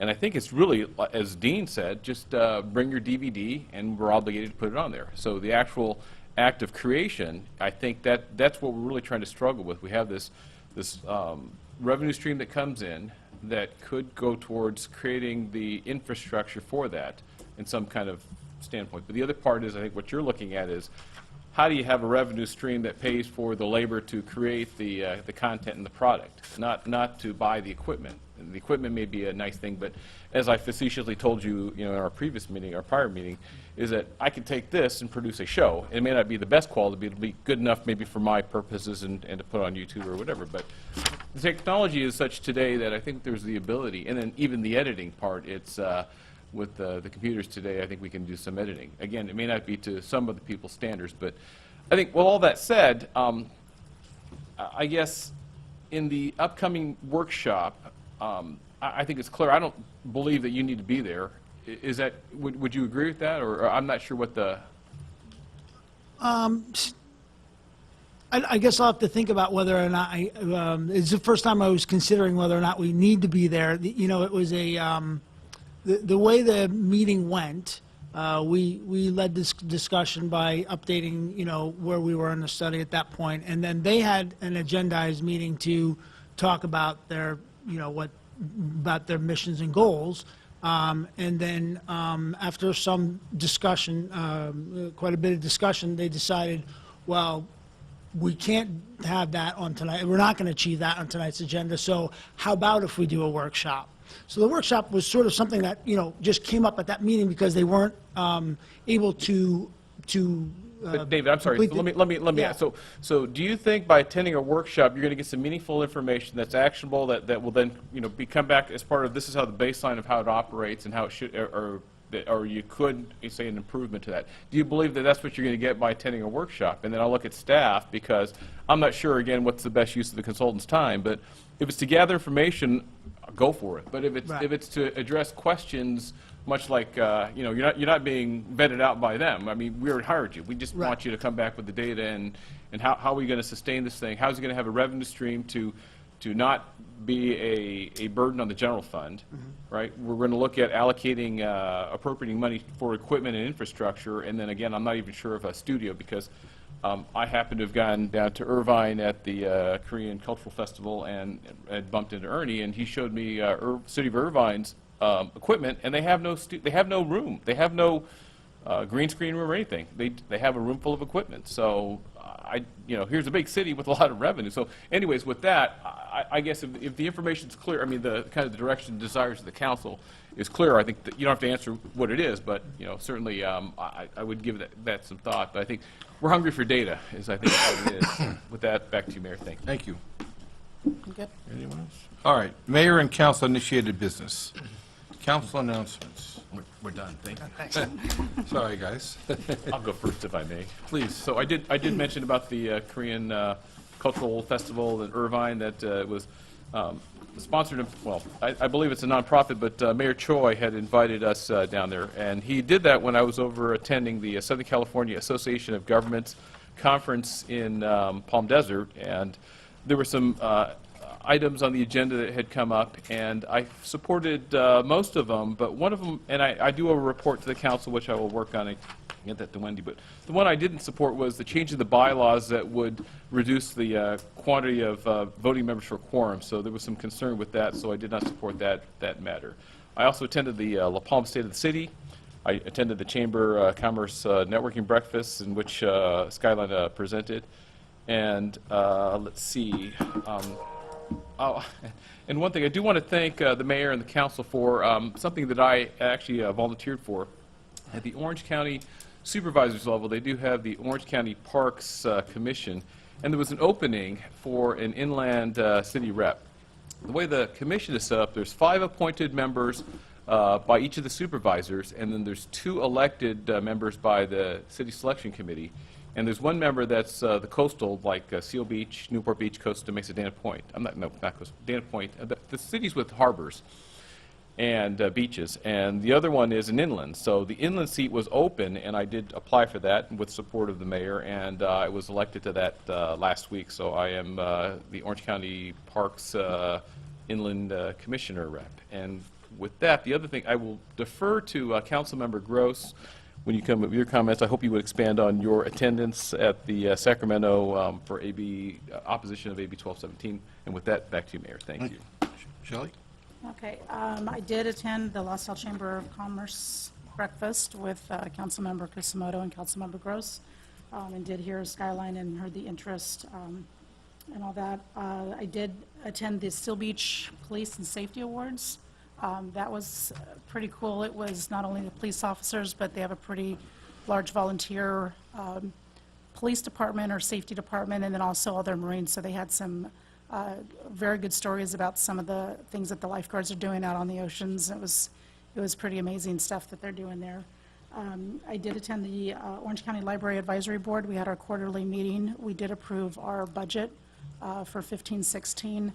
For the Los Alamitos Rossmore Library, our circulation, or our opening days will stay the same at 5 days a week. It's a formula determine how many days a week you're open, whether it's 5, 6, or 7, and it's based on property taxes and circulation. So we would need to up our circulation quite substantially in order to get that 6th day. But for 15-16, we'll remain the same. And then I was also able, with thanks to Councilmember Kusamoto, attend the Orange County Fire Authority Day in the Life demo last Saturday, and we were down at the Fire Authority, and we walked through what our paramedics do, what our firefighters do, and some different models as they move forward to increase our services and response time and everything. So, and on that, I've now attended what a firefighter does, what a police officer does, and also at the Joint Forces Training Base. And I would encourage residents and also my colleagues, you know, the fire stations, they have their annual open house. Please go and see what they do. The Joint Forces Training Base, they have free tours all the time. That base is fascinating. The activities and the tenants that are there are quite interesting to go see. And then with our police officers, you know, go and attend a ride-along. They're open 24/7, so you can come anytime and see what they do, and it's just, it gives an interesting perspective on the professionalism and detail that our safety officers and our base go through on a daily basis to keep us safe. And with that, back to you, Mayor. Thank you. Dean? Thank you. To follow up on your tour thing, the tours are done on a quarterly basis at Joint Forces Training Base, and the next tour is this Thursday at 1 o'clock. We can take up to 40 people, and I believe we're real close on reservations at this point, but you're welcome to contact the Chamber of Commerce at 562-598-6659 and inquire. The next tour for the base will be in August, and then there'll be one more in November from the standpoint of this year. And it is eye-opening from the aspect of, we know it's there. It's like living in Orange County and not going to Disneyland. We know it's there, but if you don't understand what all is actually going on over at the base and the multitude of activities that occur on a regular basis over there, you'll be surprised. In follow-up to Councilmember Kuzumoto's mention about the Sacramento trip, there was a hearing held last Wednesday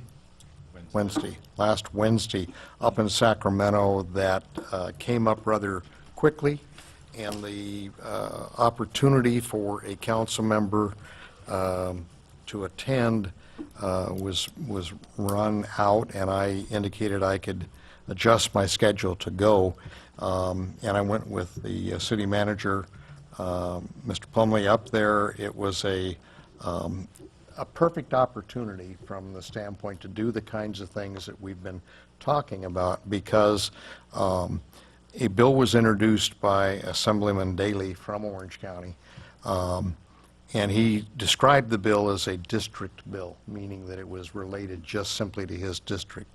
And they want to reduce the number of members on the Fire Authority Board, which is a joint powers board that has the ability on that board to adjust the number of members themselves. It doesn't require the state of California to come in and tell you what to do. The discussions that were presented to the number of people on the local government committee from the Assembly were very misleading and mistelling. They claimed that there was only 6 meetings a year from the Fire Authority, which there's 6 scheduled meetings. I understand that, but there's far more meetings than just 6. They have committee meetings, and they have an executive committee, and they have a finance committee, so the things that need to get done, but that they couldn't raise a quorum, and from what we can tell, that's not been the case at all. The current president of the board, Tustin Council Member Al Murray, went up, as well as the vice chair, I believe, of the board went up. There were, I think, a total of 20 cities or 20 members of the authority cities that went up, and so we pretty much packed the room, which I think in listening to some of the dialogue afterwards was a little unusual to have that big of a delegation show up and make that kind of a statement. It's very clear the only people up there speaking in favor of the bill was the sponsor of the bill, Assemblyman Daley, and the chairman or the president of the Firefighters Union, Mr. Kerr. Local 3635. Yeah, and so it's focused by them. They want the number of people reduced because it makes it easier, I think, for them to focus on 13 people as opposed to 22. in terms of the number of the group. Everybody that went up there went to the microphone and said what city they were and that they were not interested. Interestingly, the city manager from Seal Beach went, as well as the mayor and their member that represents them on the fire authority, Councilmember Sloan. And the city of Cypress is what they call a cash city, meaning that they pay a fee on their budget toward fire authority, where we're a structural city. It's the taxes that we currently pay on our property tax that funds. I'm sorry, that's Seal Beach is a cash contract city. Yeah, Right. yeah, not I'm sorry Cypress. if I wasn't clear on that. Seal Beach is. And so the city manager made the comment to the committee that if they lose their seat on the fire authority board here in Orange County as a result of this legislation, that they will drop out. And they had a fire department before. They own the fire stations. They own apparently the equipment and everything else that's there, because they're structured differently than our city is, that they will drop out. And some discussion occurred that Garden Grove has a fire department.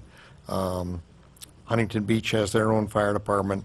The potential of other cities taking that action of dropping out of the fire authority is an option, and I don't think the union has seen that.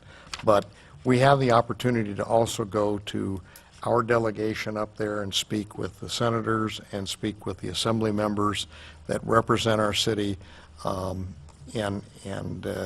I think that had an advantage.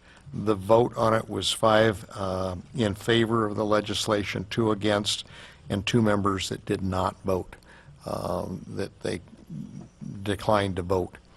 So they were considered a non-voting member. 2 of the non-voting people were people that I had outreach to before we went up there, and the one that cast a no vote, there was 1 no vote, was another council or another assembly member that I had reached out to the night before. So when those types of things come up, it's a great opportunity to participate in a process, and I think it makes our delegation up there realize we're watching what's going on, and we want our interests carried forward. Tomorrow, for the council's benefit, I serve as your appointed chair on the WESCOM. And WESCOM is the 3 cities of Los Alamitos, Cypress, and Seal Beach, and this deals with the communication system. And one of the items on the agenda tomorrow is their budget. And I had some discussion earlier this morning with the city manager. City managers of the 3 cities get together. They're considered the executive committee. The police departments of the 3 cities get together, and they're the technical committee. And then the 3 council people from the 3 cities get together, and we're the voting ones. Well, we're being presented with a budget tomorrow that represents a 34% increase. And we've not had any of the benefit like we've had here in terms of talking about budget, what's involved. It appears like for Los Alamitos, our increase is going to be 8.9%. Right. Right in that area, and we budgeted 3. So it's an additional 5%. And so I have a teleconference tomorrow with the interim director of the authority down there and also the finance director from Cypress to kind of go through that and try to understand where those increases are. And the proposed budget, the amount of expenditures meets the amount of revenue. So on that basis, okay, it's a balanced budget and no problem. Then I started to think, who produces the revenue? It's the 3 cities. And so our increase is a significant increase over what we had anticipated and planned for. In the big scheme of things, it's not as much as the other cities, but it is an increase. So if necessary tomorrow, if the others don't feel comfortable from the standpoint of the budget, then I'm going to propose that we have a workshop, and if necessary, a special meeting in order to pass the budget, because they only meet quarterly. and this is the last meeting in order to pass the budget. But I'm just uncomfortable from the standpoint as your representative going in there and just simply saying, okay, and approving an increase of 34% in their operating expenses. Part of that, I'm sure, is the PERS and other things that are involved. It is a balanced budget, but it's balanced on the back of the three cities. So unless you guys have different feedback for me, I'm going to ask to see more and try to get a better understanding and a better feel of what we're doing. There's a $1,500 increase that is for staff development, which isn't in there this year. And so are there areas in that that have the potential to be looked at a little bit more scrutiny-wise in terms of going forward? I'm not saying that any of it's bad or that there's a problem. I just feel like we need more dialogue and information. So that's all I have. Thank you. Thank you. Mayor Pro Tem. Thank you. You know what, I'm just going to consolidate. Probably the biggest thing I wanted to provide an update on was today I had my Rivers and Mountains Board Conservancy meeting, and we've been spending a lot of time with this SB 355, and you know, the county supervisors, the state senate, everybody's been very helpful in the process. Just to give a little bit of an update, so the SB 355, which was restructuring of the California State Conservancy. It's in the San Gabriel Valley from Mount Baldy all the way to Seal Beach. It's that whole river basin. Established 15 years ago to be able to provide funding to basically redo the urban riverway. And when I say redo it, restore, you know, basically take the money and pull it together for its best possible use across all of the counties and the two counties and all the cities. Again, just a reminder, the $100 million that potentially is available in that water bond that just passed is getting ready to get released to the Conservancy, and some of the state legislators, specifically Senator Lara, LA County, has moved to restructure the board and remove one of the two votes that we have on the board in Orange County. City manager and the council's been really supportive, basically going back to the Orange County Council of Governments. Very similar to how we all serve on, you know, different committees and boards. Warren's on the Fire Authority, Rich is on the Sand District, and we just heard about Westcom and the Library Board. We get appointed at the county level, and then we go try to represent. And so very similar to where Dean comes back and he goes, hey, something's going on. Something is going on. They're taking one of the two seats that we have. At the time, they're getting $100 million to try to fund a lot of LA County projects. So we mobilized the OCOG, we mobilized the ACCOC. This council wrote a letter by the mayor to, and we got about 15 cities to basically participate in opposing this. The big update today was the Board of Supervisors for Orange County engaged a lobbyist, and her name is Amy Jenkins, and she basically presented the board today with what we are going up in Sacramento with. The bill passed the Senate. It now needs to go to the Assembly. We're trying to work out an amendment to this. We know we don't have the votes to stop this. So here's the amendment is that we're asking them that instead of the two seats that we have right now for Orange County, the one that I'm appointed by the Orange County Council of Governments, the second one is a governor appointment. And, you know, kind of in the name of miscommunications, because it was even talked about today at the board meeting, the governor appointment seat hasn't been filled for Orange County since 2008. And some of the Democratic leadership is saying, hey, look, you know, Orange County just doesn't care. So if they don't care, let's just get rid of that seat and let's put another LA County person and, you know, use that seat. Well, the reality is that we've put forth 3 candidates since 2008, and the governor won't even respond to any of them, and maybe on a party basis. But we really try not to be political because it's a conservancy, and we're really trying to do greater good and not get political. That was probably the biggest revelation to the board, because the board didn't realize that we have in Orange County put people up and the appointments are just being ignored. So the basic amendment that we're trying to get it passed is that what we're going to do is we're going to keep the seat that we have that's appointed. And then we're going to basically take, there's an ex officio seat on that board, or on our Rivers and Mountains Conservancy. It's LA County and Orange County Public Works Director. They sit on the board, but they don't vote today. So what we're recommending is to basically turn those two positions into voting positions. So that way we keep in Orange County non-elected, but definitely knows what's going on. It'd be like Stephen being on the board. It, knows it 10 times better than I do, but definitely would be helpful to maintain the vote. That way we don't lose the two seats, and LA County would also get to turn one of their seats that they're having a hard time filling. Amy has met with Lawrence Cooper, who is Senator Laura's chief of staff in Sacramento, and there seems to be an interest in the amendment. And we briefed it to the board. The board, I met with Chair Colonna, and I met with the executive officer. There's no, here's the good news. There was no motion on our board to start this. This is purely being done from above. So this, the board has not even been consulted about this legislation. It was just something that was brought above because there's a lot of money at stake. But the board also, because they're not political, they don't want to weigh in one way or the other, and I probably don't have the votes to stop it, to be able to oppose. So we're just kind of trying to stay neutral. And what they asked everybody to do is continue to advocate personally from your cities, et cetera. And what I was doing with our executive director, and I may talk to Brett just to help me out a little bit, is I'm going to set up a meeting with the the COG for San Gabriel Valley, which is very powerful in LA County. It's about 15 cities. And really try to have a discussion and see if they will actually weigh in. They all did express an interest, like they were shocked that this was going on, and it's getting political. So that was today.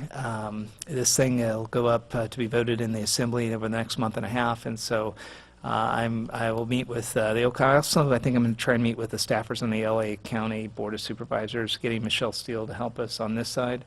I don't expect it'll be super overwhelmingly successful, but I think they really want to show that we're just not going to sit back and take it. We're being professional about it, but that's pretty much the thing that's been taking most of my time lately. Thank you. Thank you. I was able to attend the state of La Palma, and actually I want to use my time today for something a little bit different. First of all, I want to thank Sunburst for coming, and the choir. Congratulations to the choir. When you win a championship, you never forget it your whole life, so it's something that will stick with him. After hiking in Lake Tahoe and some national parks, I've now started hiking my neighborhood and realized we're really overgrown. We need help trimming and repairing sidewalks. So I want to put out to our city, the trimming really should be taking care of yourself.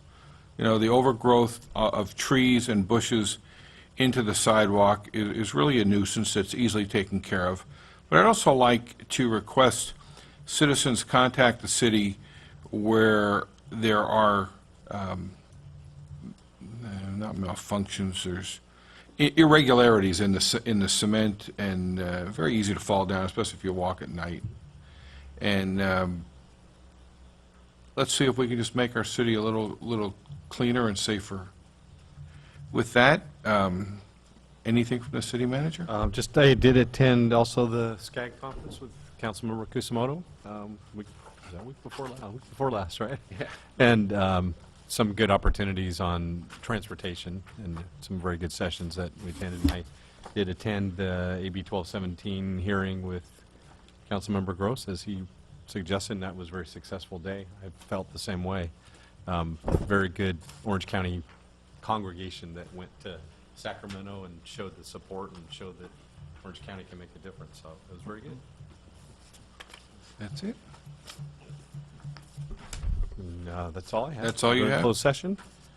If I can introduce the first one, the conference 12A, conference with labor negotiator, Brett Plumley, city manager for unrepresented employee, city attorney, government code section 54957.6.